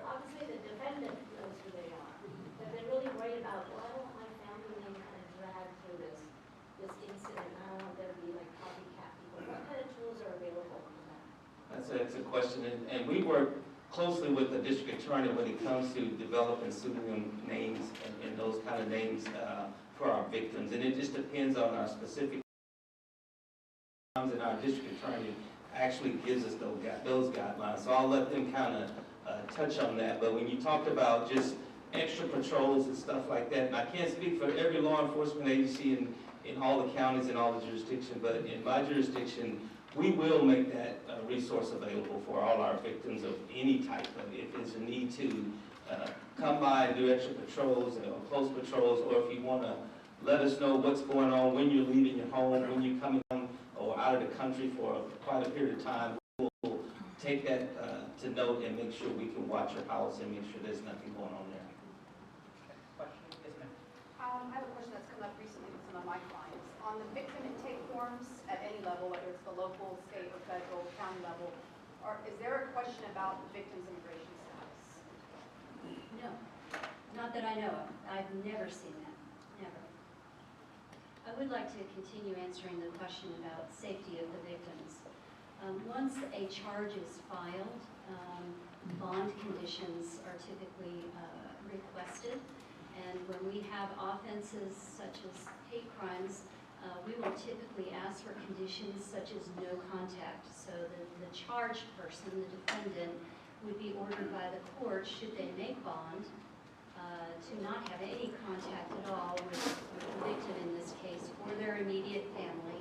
There are other protections that a judge can put in place that are provided in the Code of Criminal Procedure of Texas. And once those are violated, then the bond conditions can be, the bond can be revoked, and the defendant can be housed in jail until the case is finalized with a trial or a plea. So those are things that I tell victims about when they're fearful of their defendant. The pseudonym typically comes into play for us in Texas.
Certain use of that would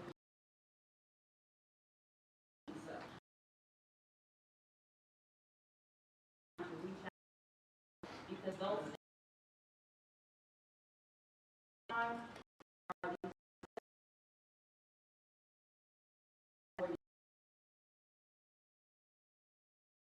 if that occurs in immigration also for the as a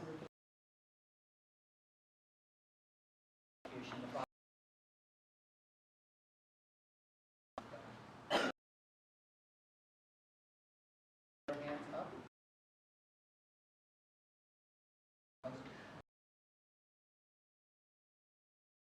About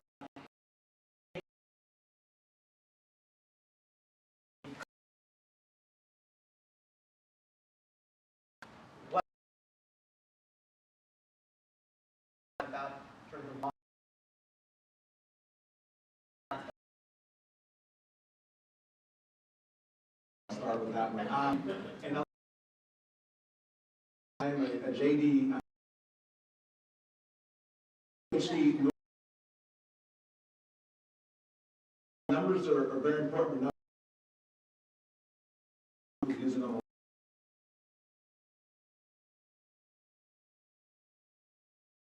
because they actually are, or maybe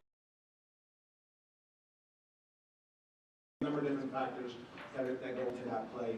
But regardless of that, every time I get a case, it's a fresh case that starts off. The statistics are great. It's important to know the background and the landscape of where we're at in this time right now. But I have to look at each case individually based on the facts that's before me.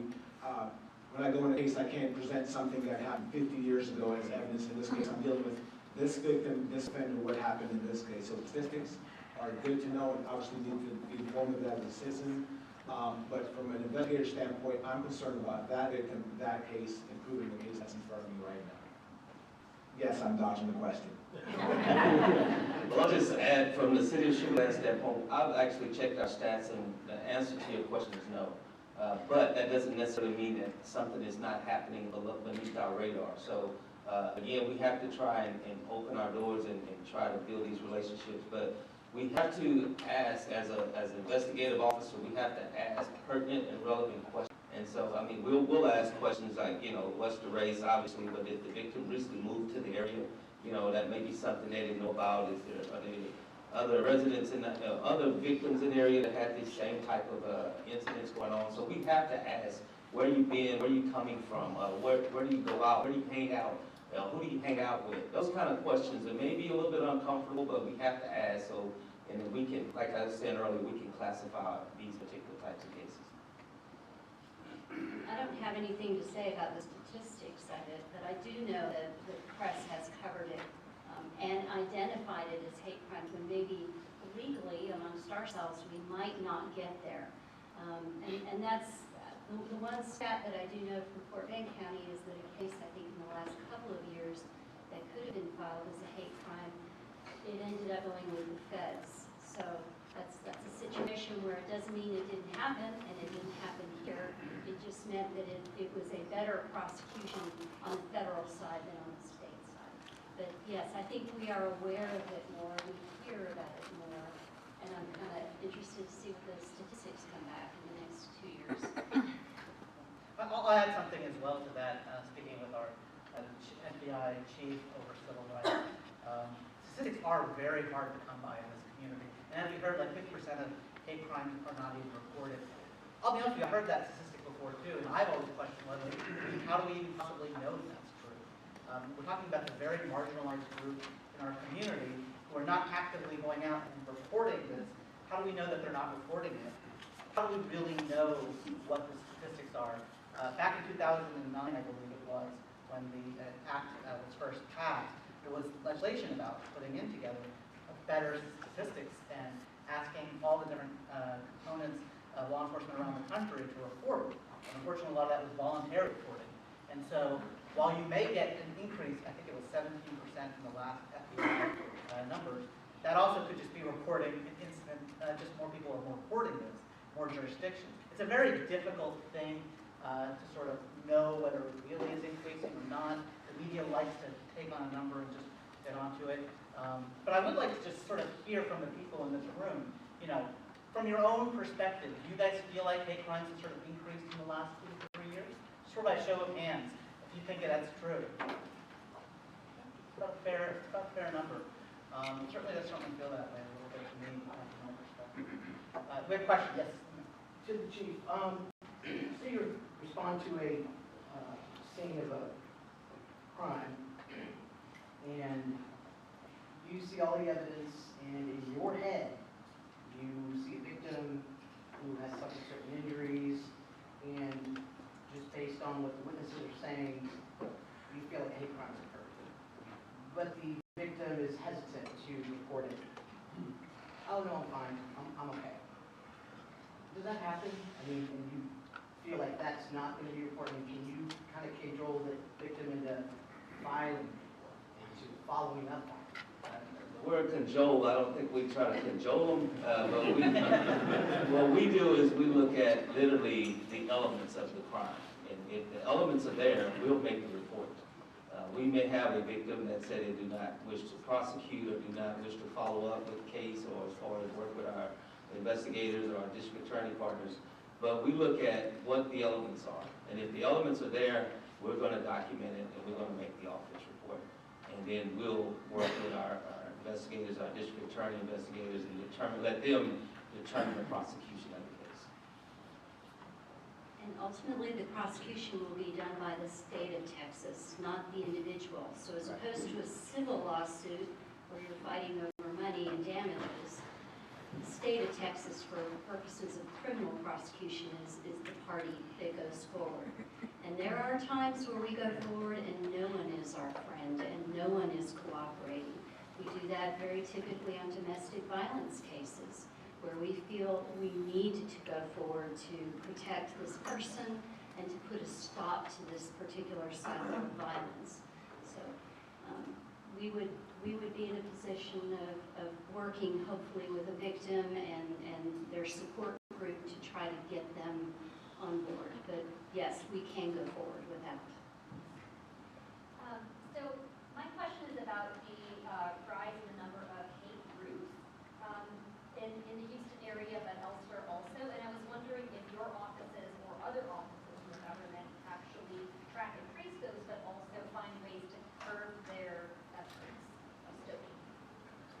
Sure, I'll start off with that.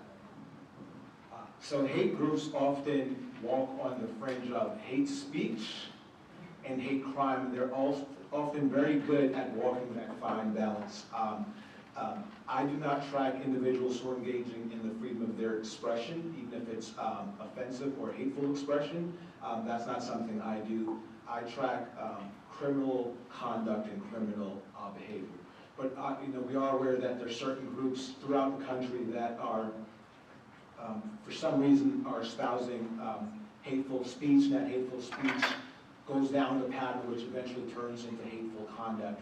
And we have to become, our goal is to find out about it, stop it before it turns into offensive criminal conduct, but not impinge upon their freedom of speech. And that's a very challenging thing to do in law enforcement, because we have to respect individuals' right to have their freedom of speech, but also protect individuals from being harmed because of hateful criminal conduct.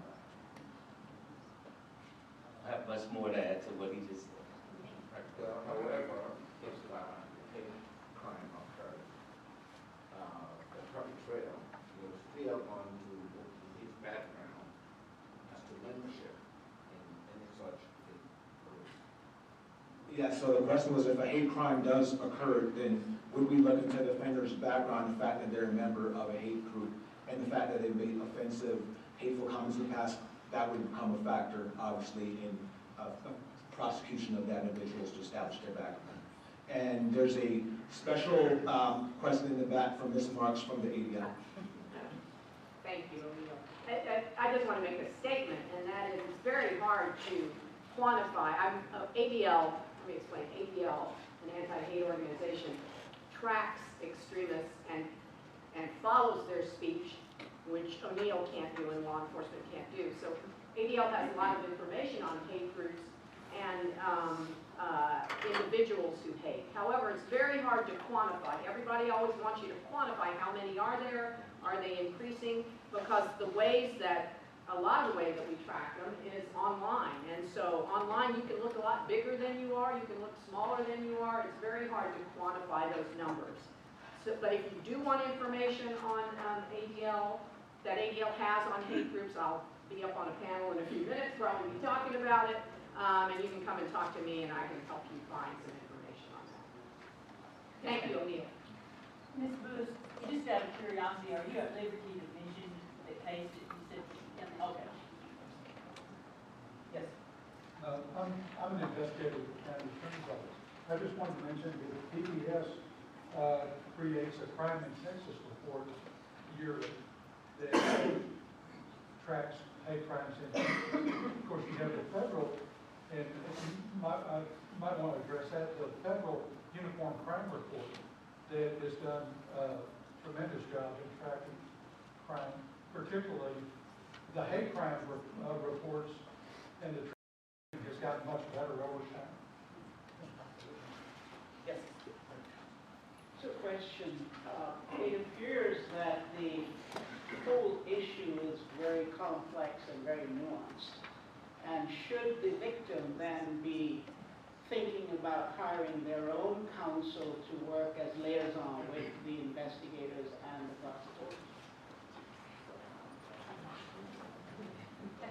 I get that question often from victims, and my response is, I actually find it to be an impediment a lot of times because the civil system and the criminal system are very different.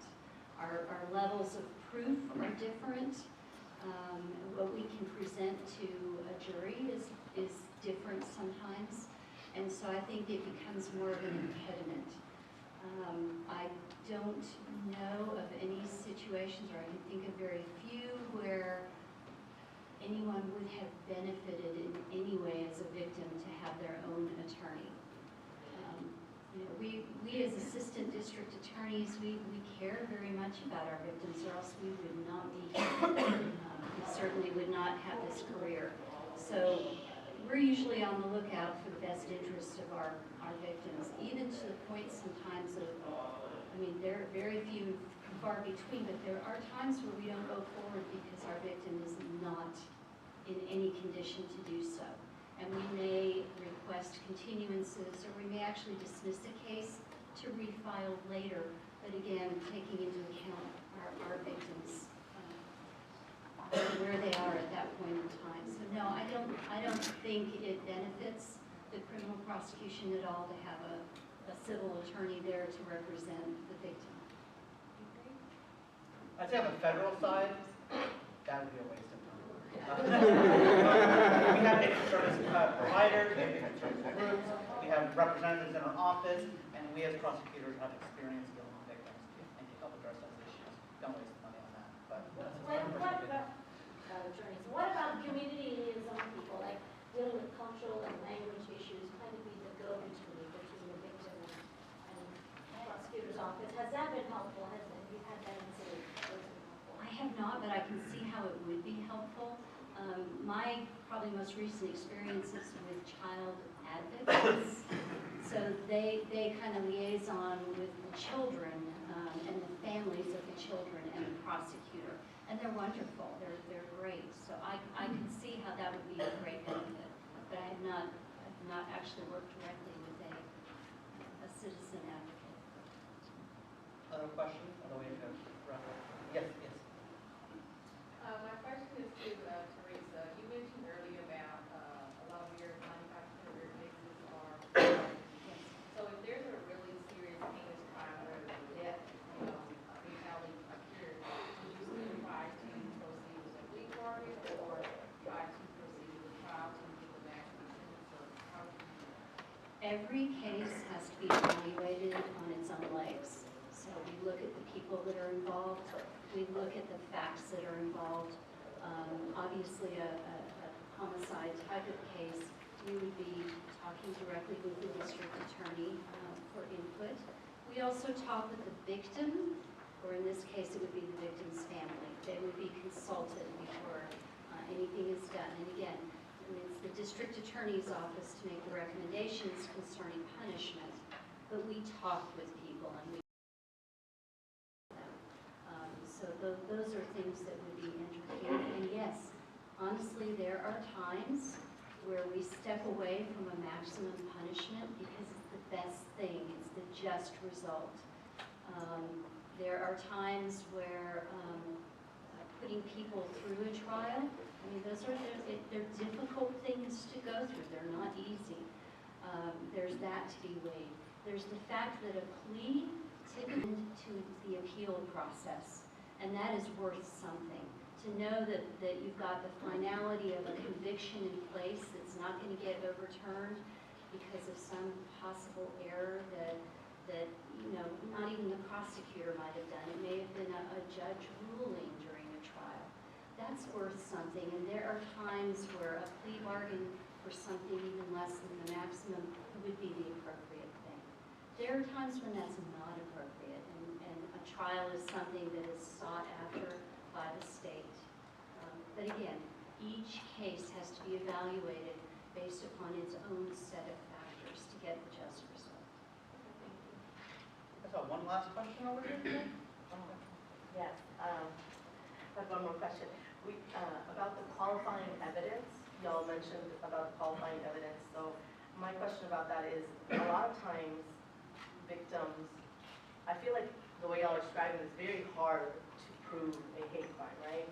So why would it, like, how do we encourage our victims to actually want to go report that when they know that it's so difficult? Like you said that you have to have a video or you have to have qualifying evidence or something. Like the way y'all are describing it seems very difficult to prove it.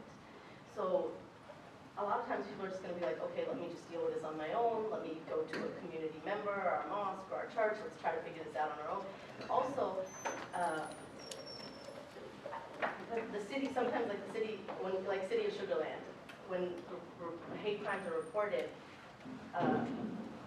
people may fear that, you know, they don't want to report it because the officers will not believe them. Because I've had cases like that. I've worked with victims like that.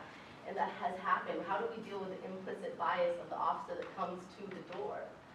So I know I'm harping on the same thing, but it's very important for us to understand this because I'm still not getting the answer that I'm very happy. I'll do my best, but again, what we say, regardless whether it's a hate crime up front or on the backside, we say report it first so that we can get the information and then we can classify it after the fact. But we want it to be reported, and we'll make the determination on if it's a hate crime or not. I think that may be a little bit of the confusion where a citizen may be trying to determine what type of crime this is or how this should be reported, and it should just be reported to the officers, and we go from there. Again, I go back to, as far as our officers, we have to continuously provide training, education and knowledge, cultural diversity training, working through all our different partners, like I say, whether it's ADL or whether it's community level training, we have to get that information out there. So we just try to break down those barriers, but what we say is report the information to us and then let us determine it. If you have situations, as always, we have it on our website of how you can also make a compliment for an officer, but also make a complaint about an officer, whether they not, give you the correct information or the proper information or not being courteous and professional. So that's what I always encourage from my staff, and that's the type of stuff that we have to be held accountable for. Just because we can't make a hate crime out of something doesn't mean a crime didn't occur and that it won't be prosecuted. Please call.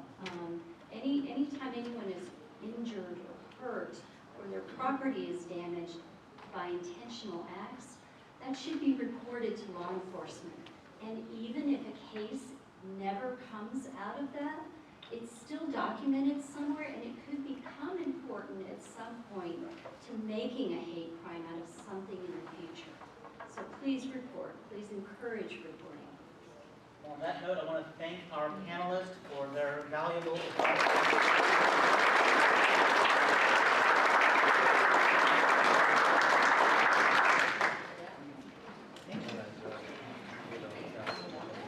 Never enough time.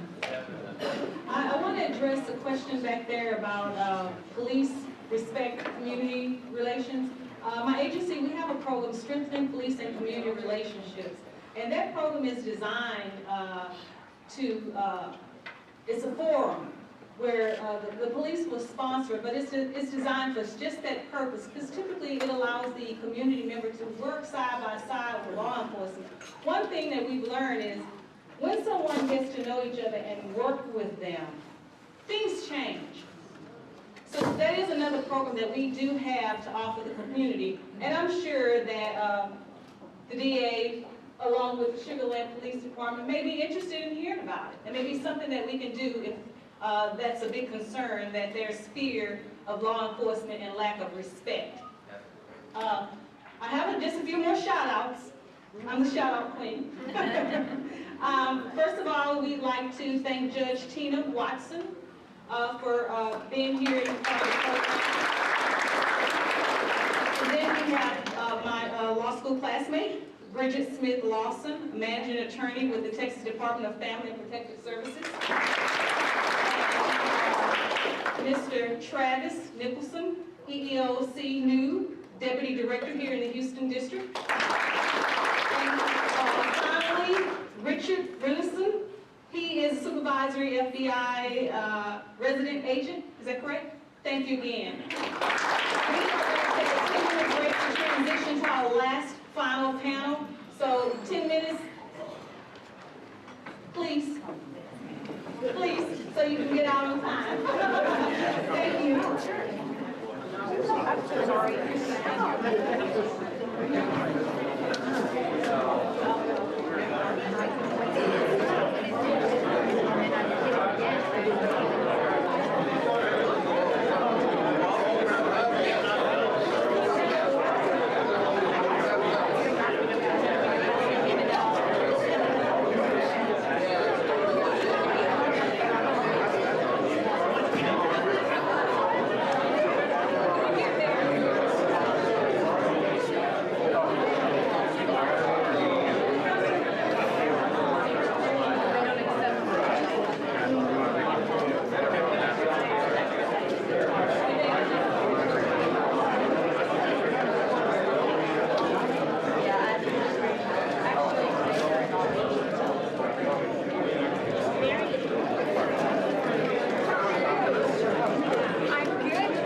simply because I've not worked personally with the NAACP president for the Morgan County chapter, but just about everyone else on this panel, I have worked with them, and because of them, I'm smarter. Thank you. That's what we got you. What we're gonna do, I'm gonna allow them, and then let me say, this is a community panel. That's why I said I've worked with them. Worked with them in some form, in a different capacity, or I've even just gone to some of their training programs, which has been so helpful for me. And for me, I could tell you something about every last one of them, because working with them, I've learned to not only embrace them as individuals, but to embrace their backgrounds. So that's why it's so important that we get to know someone up close and personal before we decide how we're gonna react to them. So I thank every one of them. Specifically, I'll start with Lou. Boy, did it take a minute we worked this thing. And I'll let you introduce himself. I'll let Lou introduce himself. He's been instrumental in creating training for Harris County Sheriffs as well as HPD in the area of the LGBT community. Lou. Morning, everybody. Do I need the mic? There we are. Accessibility here. Thank you. Good morning. My name is Lou Weaver. I live in Houston. My pronouns are he, him, and his. I am a queer transgender man, and so what I do is talk about LGBTQ folks, specifically around transgender folks, gender identity, gender expression. Back in 2013, I did help the Harris County Sheriff's Office update their policy to take care of the inmates that they're housing, but also to cover their employees under sexual orientation and gender identity. And then during the past, educating the Houston Police Department on specifically transgender topics, and I worked with Christina Garza from the FBI to do a training with the FBI, because this is an often misunderstood community. Not everybody knows that they know a transgender person, even if they do or not, because a lot of us are very scared to even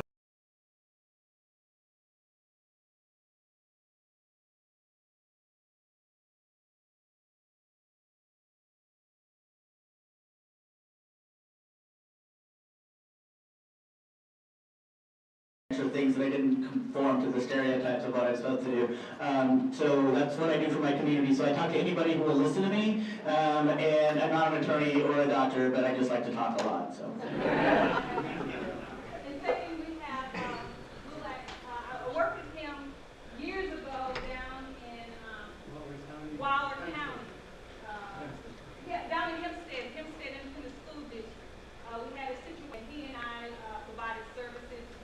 We did training, and we did a lot of stuff down there. Yeah, a lot of stuff. And I'll let you introduce yourself. Kim is awesome. And, I've been in LULAC for over 40 years, still in college when I was doing LULAC, and my passion has been civil rights. Although my background is law enforcement, I worked with the prisons. Matter of fact, I was one of the guards that had the bird, one of the ones that killed Mr. Bird. He was in the ransom unit under my supervision for administrative segregation. I also work in the probation department. I'm retired from there, Harris County Probation. And but my passion is advocacy, civil rights, which I do with LULAC, and we have built passages to the different departments, to the police department, to the DA, district attorney, Kim Aug is awesome, the police chief, and the sheriff. And we've been very fortunate in that we've had good people. And it is very important to build good community relationships with the people in the positions of authority. Because when people come to you for help, you need to be able to have the access, to be able to talk to them on a one-to-one basis, and trying to get their assistance. So that's what we do. LULAC is over 80 years old, and its primary goal is education and civil rights. And then I believe that we are the biggest Hispanic organization in the United States and the oldest as well. So there we are. Thank you. Next we have is Dr. Jamal.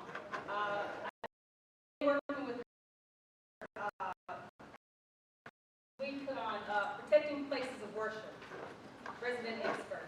I learned more than probably what I wanted to learn, but I learned it anyway.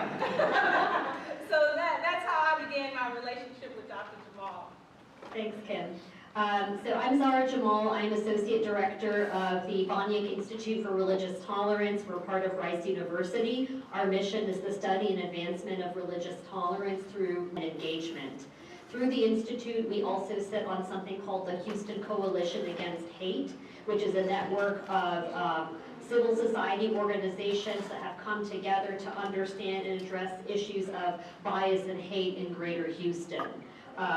I'll just mention a couple of things, and then the others we can discuss in the Q&A. So some research that we are working on right now, we have a project on combating and understanding and combating hate speech online, and we're working with the Baker Institute for Public Policy and also the computer science folks and other civic members.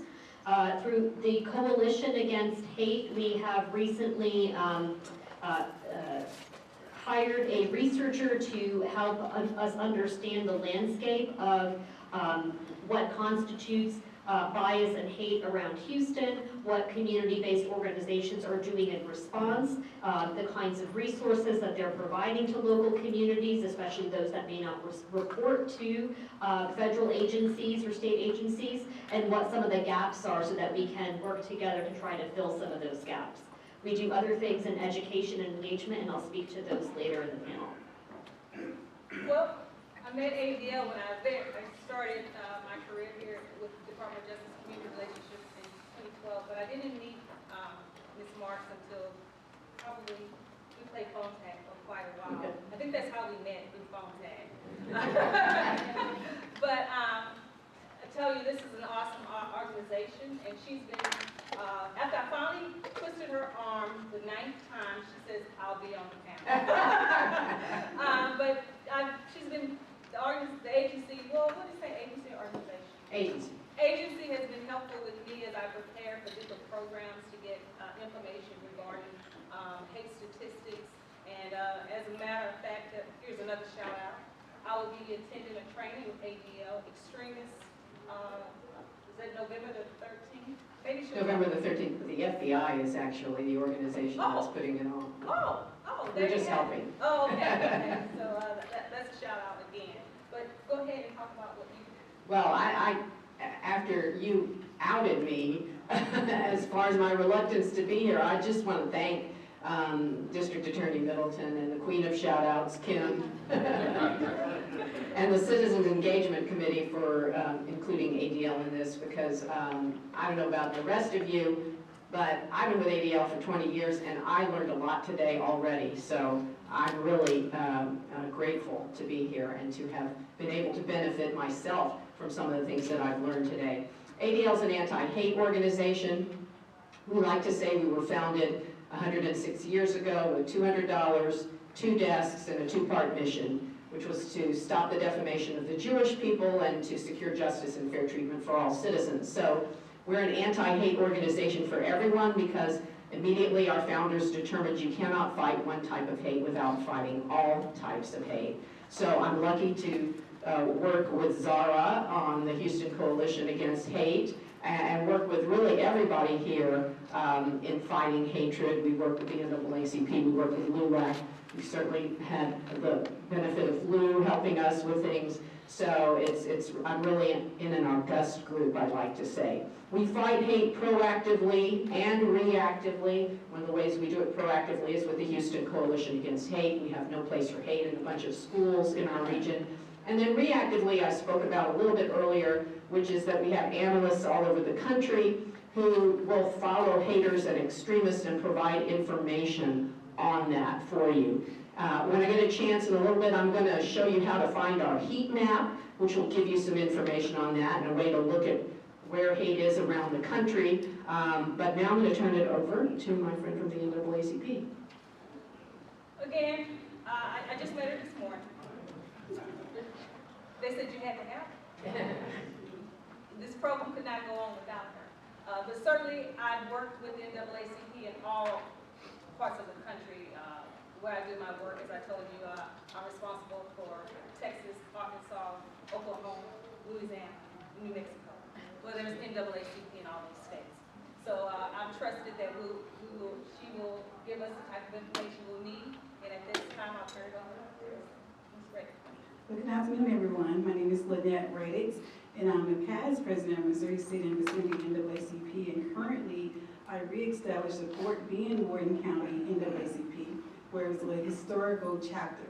NAACP on hate crimes, they have a national opposition against hate, assault, and threats to equity in regards to hate in our country. We promote and improve hate crimes training, data collections to develop hate crimes reporting online for the hotline.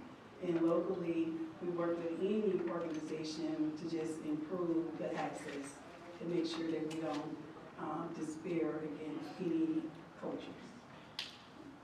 So 1909, NAACP was established in New York City with African Americans and white individuals. We're here to stay. We're one of the oldest and largest civil rights organizations in the country. So I'll start. I'll refer to questions as we go. Okay. I'll start with our first question. And certainly, if you feel you want to ask a question, feel free to raise your hand. Our first question, I'll start with this. What has your communities experienced with being targeted or victimized as a result of what you may consider a hate crime or a perceived hate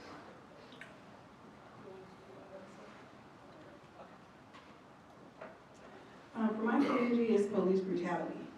It's been a strong issue in our community, as well as pipeline prison. And that's been one of the issues that our community faced daily.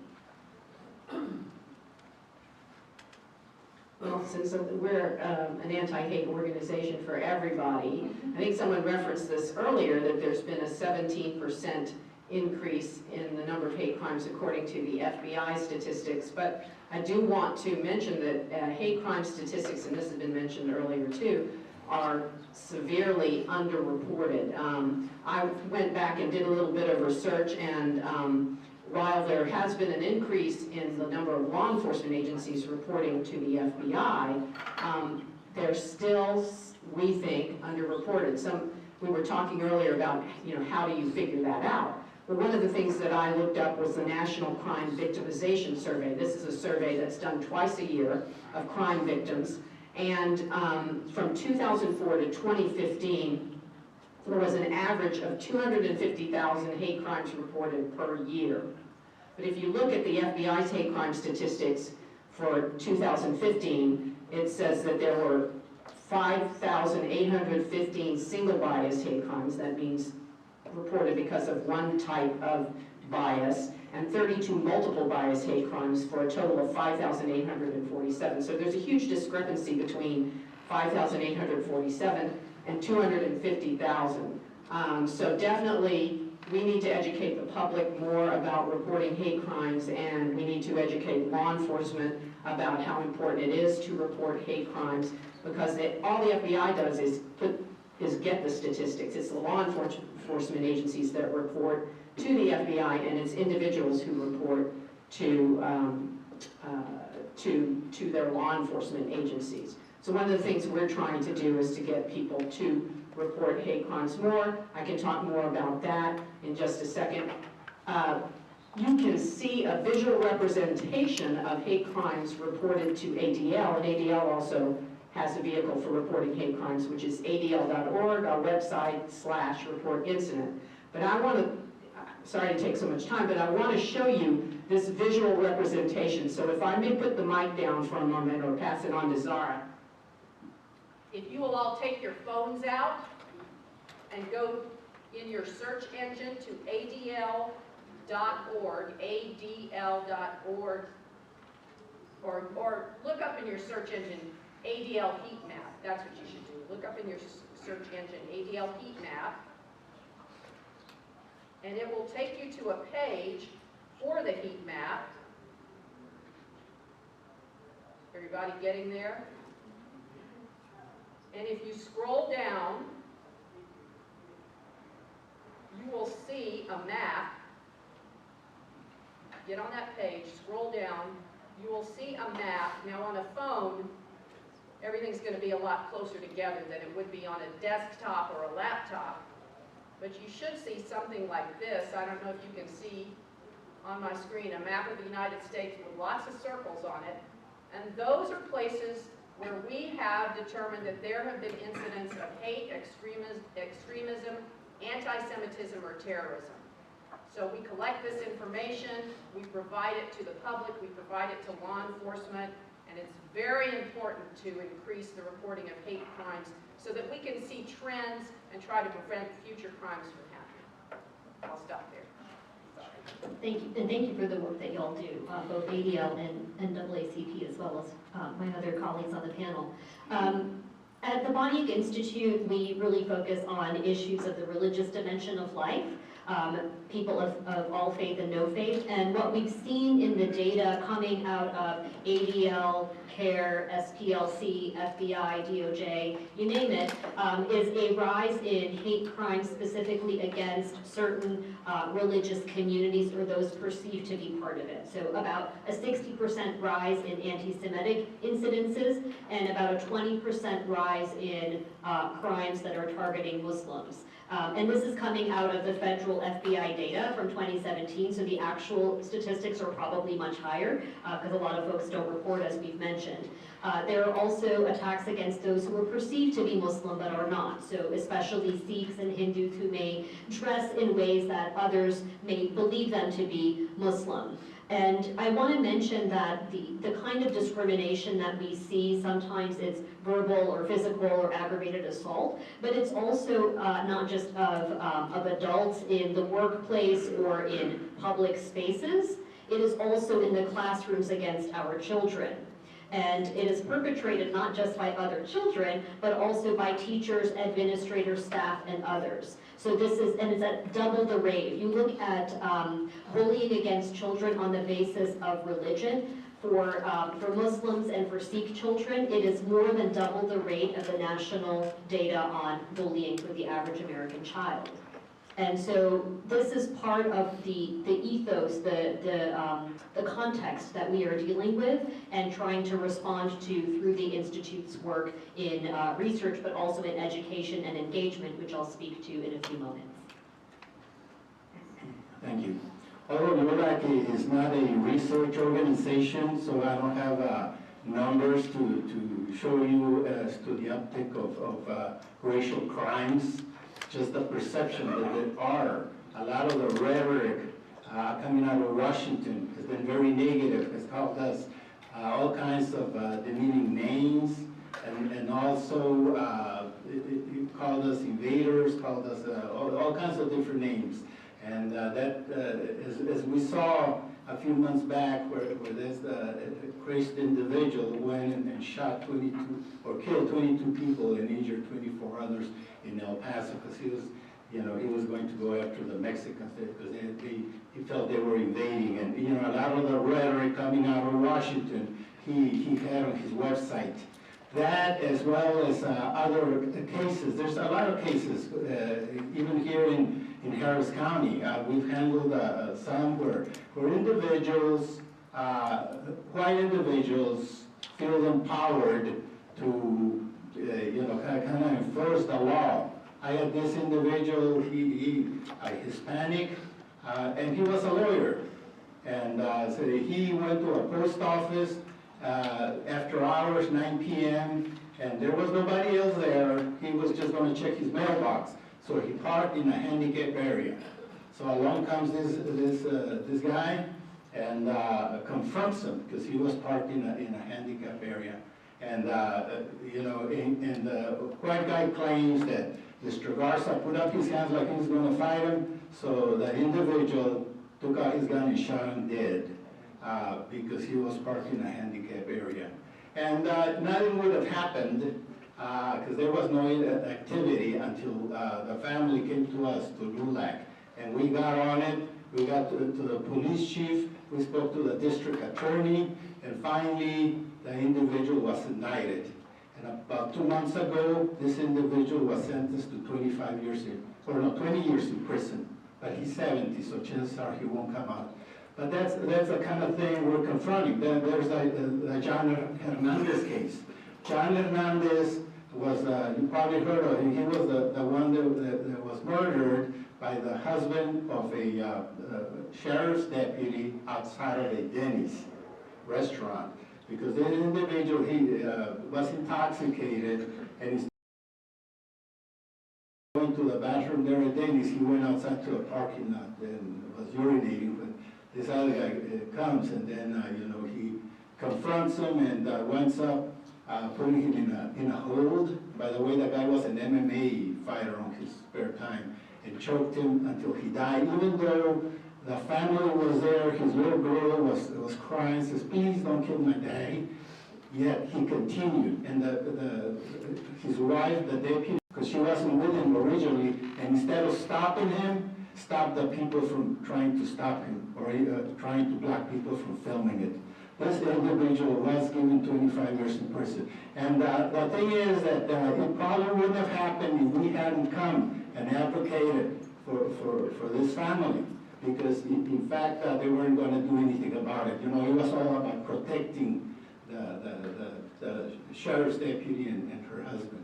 So these are the kind of things where individuals feel empowered to attack minorities, specifically Hispanics, because of the negative rhetoric coming out of Washington. And we're addressing this kind of issues. And there's a lot more. I don't want to take all your time. But, Okay, we'll just go to the next one. So my community has a long history of being ignored and being beat up. If you don't know the reason, we have a pride parade in June of every year for the LGBTQ community. It's because of the Stonewall riots, where the cops were going in frequently and just pulling queer people out of a bar and beating them up and taking them to jail for the weekend. This is our 50th anniversary of that. And so queer people decided to rise up and fight back and say, I'm tired of being pushed around because I'm other. And also queer people belong in all of the intersections of everybody else that's in this room. And after Matthew Shepard was murdered, and then we have a hate crimes law, it's important to note, though, that in our state, the hate crimes law only covers sexual orientation. It does not cover gender identity like it does at the federal level. So when we see transgender women being murdered or harassed in this state, there's nothing that our local officials can do. Well, there's not nothing, but it's a very limited thing for a hate crime. We have to involve the FBI if there's reason to.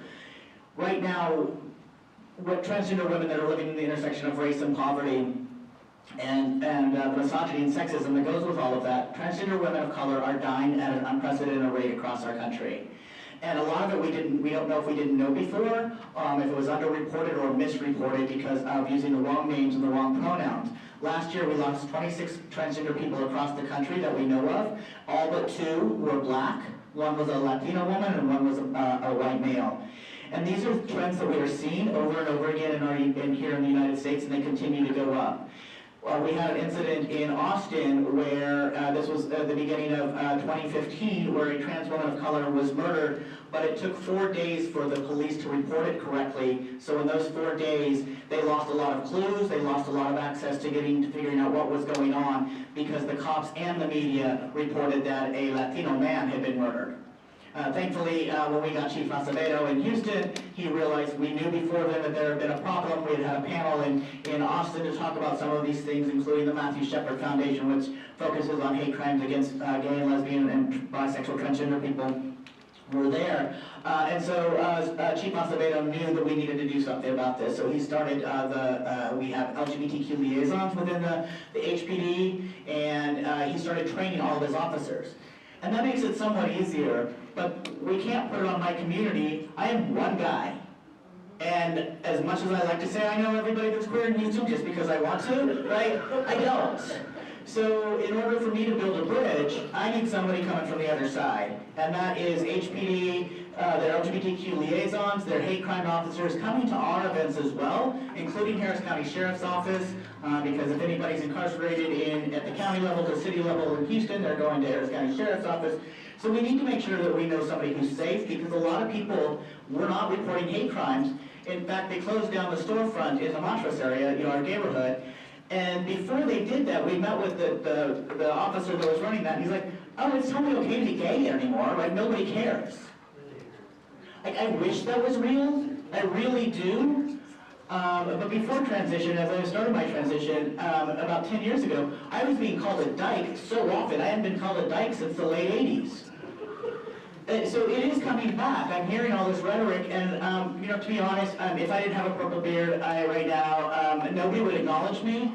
I'm not visibly trans. I am not the type of person that somebody is attacking. But I did live in Houston during the Houston Equal Rights Ordinance fight, where they said no men in women's restrooms. It was scary to go out in public, right? Where am I supposed to access a public facility? And to be clear, they're not targeting people like me on the most part. They're targeting transgender women and my non-binary siblings who don't fit into society. So hate crimes are happening. They're happening every day at all different levels. And language matters. And so sometimes it's somebody yelling at us, calling us bad names. Sometimes it's somebody blocking access to a fitting room or a restroom out there, or it is a murder. And we are right now, Texas is being called the murder capital of the United States for transgender women of color, because we've lost 4 this year, 2 in Houston and 2 in Dallas. So, one of the issues I'm hearing that you believe there has been an uptick, but yet there's been some underreporting.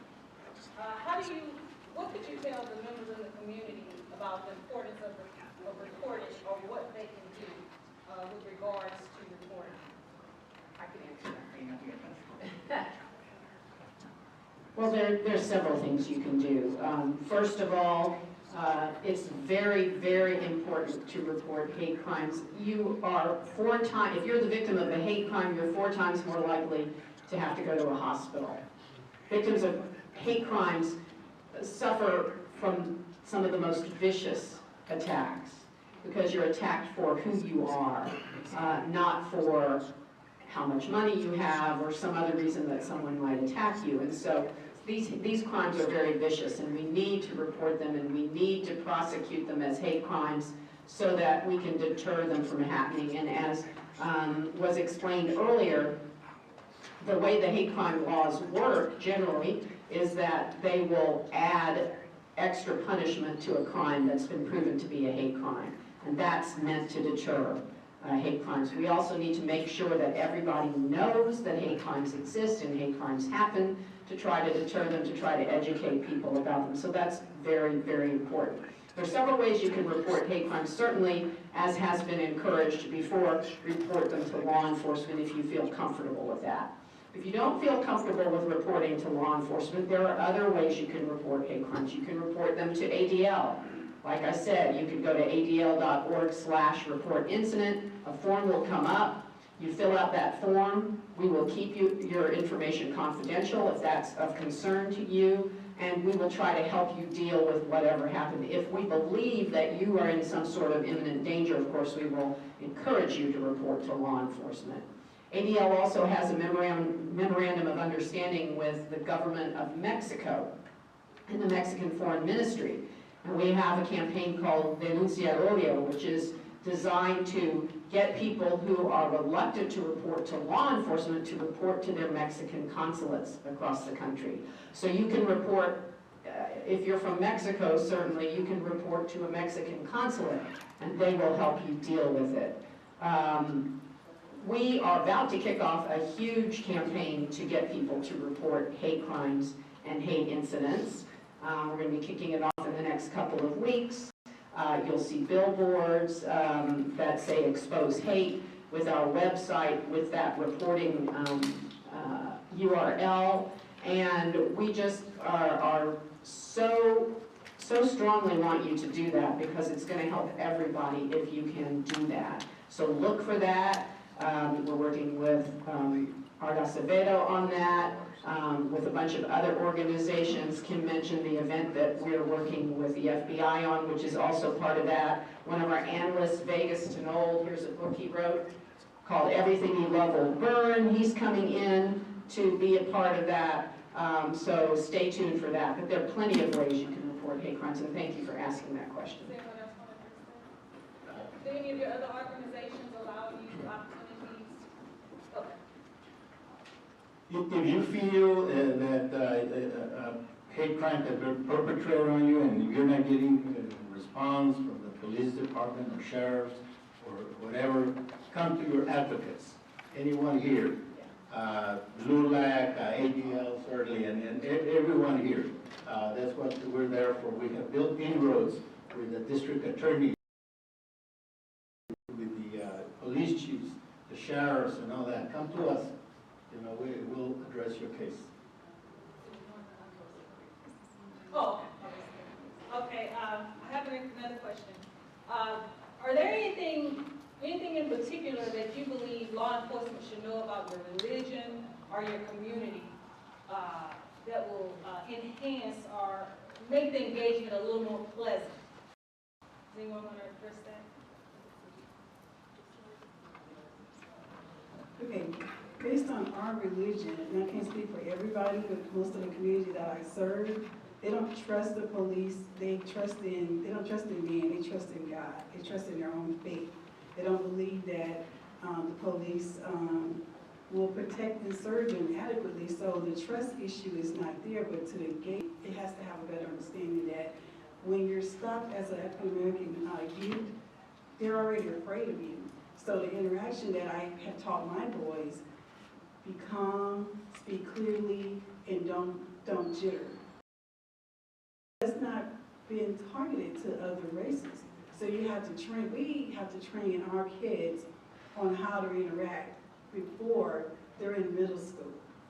And so that's the issue that our community faced, other than any other culture, that we believe that the faith is not there in our system and in our police. So we just have to continue to nourish that engagement and communicate adequately on. So if they're coming at you wrong, you just have to talk clearly and softly and don't raise your voice, so don't react because you could lose your life. So I can't point to one specific thing because there are so many that need to be shared. But I think here it's important to understand and to note that we are, as civic organizations and as universities, working with law enforcement, with Department of Justice, et cetera, to help train law enforcement and community policing agencies. I have worked with the DOJ on the curriculum on American Muslims and how to work with that particular community in this country. And then also working with them, with DOJ and other federal agencies on ways that we can all protect our houses of worship. Unfortunately, a variety of houses of worship have been attacked not only in this country, but also in others, and I think that's really important. The other side of it, I think, especially where folks may feel uncomfortable or have grievances that they want to report in their places of work. I've also been training chief diversity officers, the C-suite, vice presidents, et cetera, on the importance of worldview diversity at the workplace. And by having that kind of information and understanding ways in which you can engage your employees on that basis will probably, I think, challenges and discrimination that individuals may face, and also help to adjudicate some of these cases before they come to the courts. I'll stop there.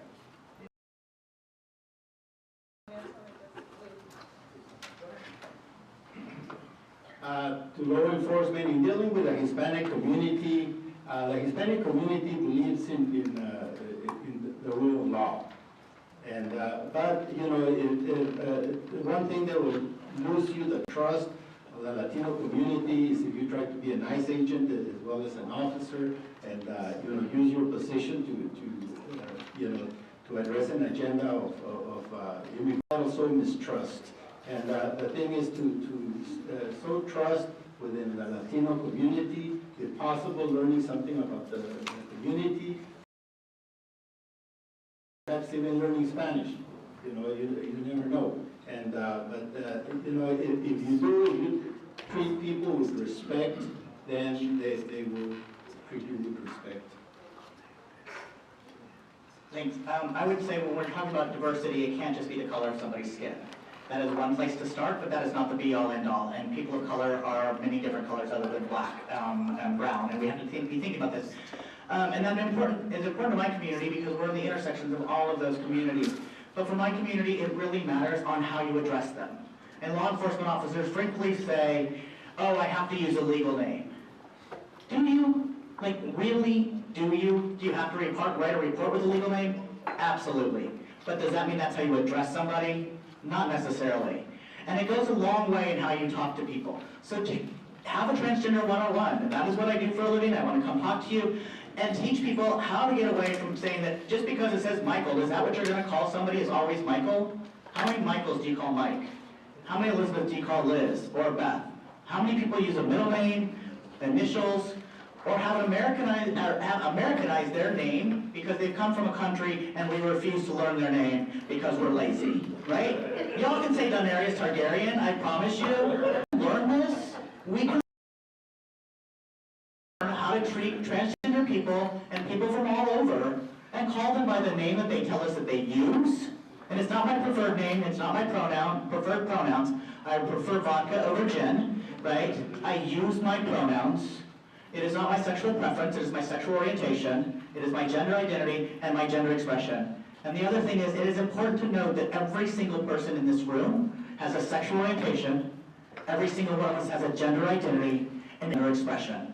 So my community doesn't belong over there, we belong right here, and we all need to figure this out, we all need to learn how to talk to each other, like Augie said, with respect.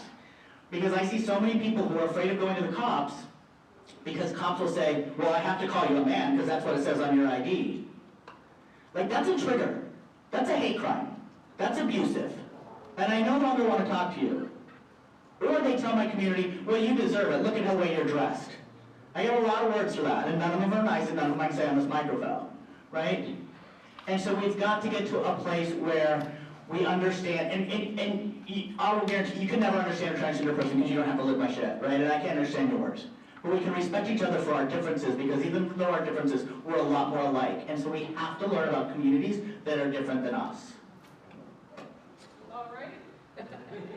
So how do you believe, each of you founders, believe that you can help partner, what do you believe is most crucial for your community to partner with law enforcement to bridge that gap?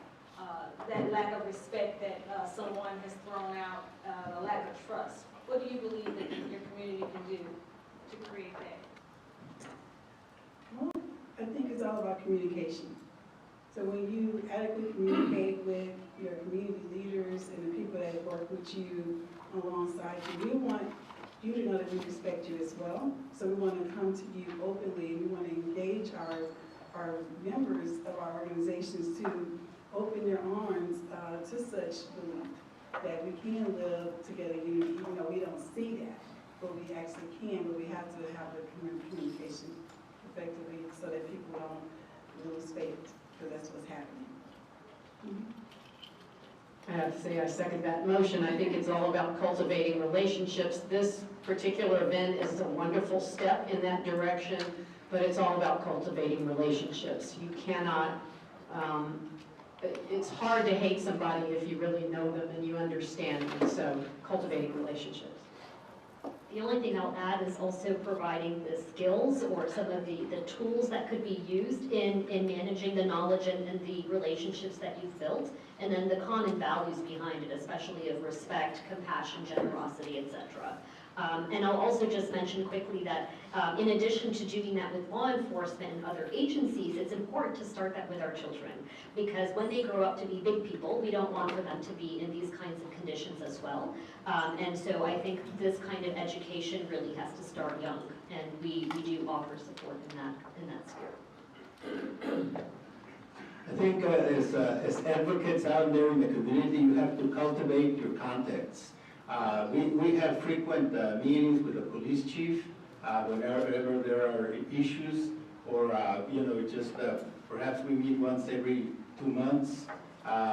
We just gave Kim Ogg an award for her great work that she's been doing, and you have to build relationships with law enforcement, with the district attorneys, with the sheriffs, with the police chiefs. and all that, because if you do, that will reward you for your addressing the case, that they will help you. Two things. One is, don't wait for us to come to you. You can come to us. There's plenty of community events that are going on, whether it's also marching in the Pride Parade. Next month is Transgender Awareness Month.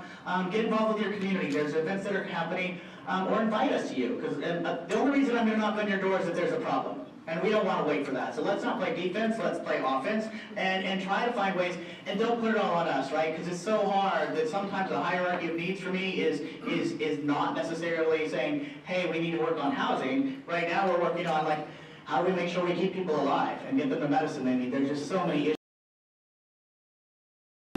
And also just, I don't really like cops. I'm a child of a cop. I just also want to put that out there. So I have a unique understanding of what it's like when you all wear the badge. But not everybody has that privilege, and I didn't get that until a few years ago. I thought everybody grew up thinking, oh, the badge is good. Yeah, no, I mean, so we have to get beyond that, and I don't know how, it's going to be all this talking and training our kids that, there's a whole other way that we can live, and we're just not there right now. I want to now open it. Yes, sir.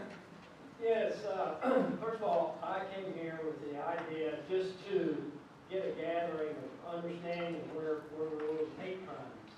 And I'm sort of puzzled that there was no conservative panelists out here.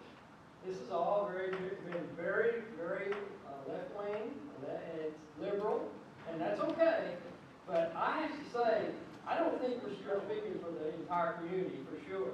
Now, personally, my feeling is, I'm opposed to homosexuality, so my guy on the right there, with all due respect, I don't see a drag queen in my neighborhood. I don't care for that kind of thing. And very honestly, talking about young people, you're right. It starts in the home. The children, it starts with families. And anybody in this room and you better know that. It starts in the home. And they don't sit there and talk about the community, the police department, and how radical they are. You know what? I respect the police department. I respect law and order. That's what it's about. But going around here and creating some sort of an idea that Latinos are being bashed on, I don't necessarily agree with that. I mean, I do not agree with that. There are people in this community that support minorities and raise them up and treat them just like white folks. I'm from Texas. I was grown in Texas, and by golly, that's where I'm going to be. Well, sir, I certainly appreciate your opinion, and it's well respected and well taken. And this portion of the program was by no means created to offend anyone here. And I said, and I say to you, I apologize if you felt offended. That's not the purpose. What the purpose was is to allow these people in the community to talk about things that have happened to them within their community. So, and again, I certainly respect. I in this community also. Yes, sir. And in the future, I will get your contact information and allow you to serve as a panel member. Thank you. Yes. I would just like to point out that every single member of the community was invited. Every chief of law enforcement was invited. Invitation was extended to everyone. This distinguished gentleman mentioned treated like white folk. We are human folk, all of us. So it's not. It's the human race, one beating heart. We're all here together, and I think we're all trying to say the same thing. And I think sometimes things get lost in translation, but I want to re-emphasize the fact that everyone was invited. When I say something, I mean it. And every single person of the county was invited. Every head of law enforcement was invited, and not only were they invited, they were encouraged to have their staff come as well. I'm not saying they didn't come for any reason other than they could have conflicts in schedules. There's other things that happen. People have children. People have life. Stuff happens. But I just want to stay on the message here that it's one human race, one people, and I believe that all of us, again, are saying the same thing. I think all of us want everyone to be treated equally, everyone to be treated fairly. I didn't interpret this as a criticism of law enforcement. However, you're open to your opinion, and I respect your opinion. I really do. And that's what this message is about. Respecting everyone, hearing everyone. Not everyone is right. Everyone has an opinion. And this is a forum for us to voice our opinions, and so everyone feels like they're heard. And that's it. That's all I wanted to say. I wasn't trying to address as a rejoinder, just a clarification. And at this time, in the interest of time, and all due respect to everyone's time, we're going to conclude this portion of the panel. I want to thank everyone for your participation. And at this point, I'd like to turn it over to Sherrod and Mr. Bryant to bring our closing remarks. And the shout-out queen has 2 shots. I want to give a shout-out to Fort Bend County District Attorney Judge, Fort Bend County Judge Tony Wallace.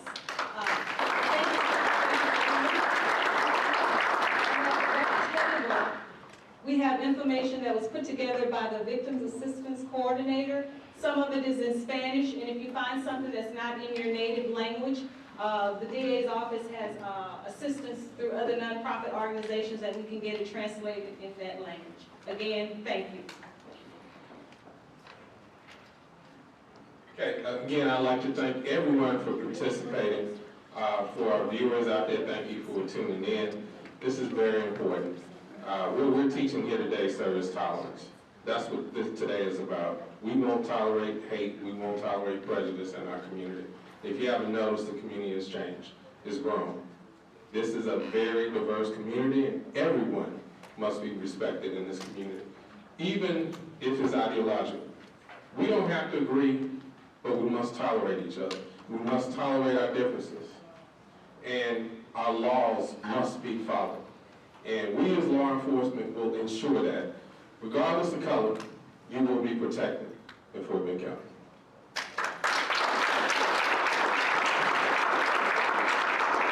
I wholeheartedly support those comments. At the Department of Justice, we are committed to the prosecution of hate crimes. Look, nobody wants any crime to occur. And when there's a hate, there's an additional aspect of it. We will not tolerate it in our community. A hate crime occurs, please contact your law enforcement representatives, and we will get working. Thank you.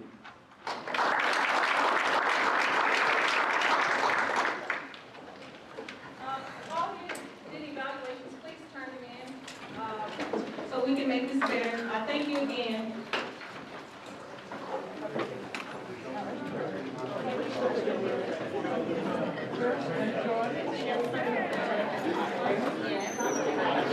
Yeah.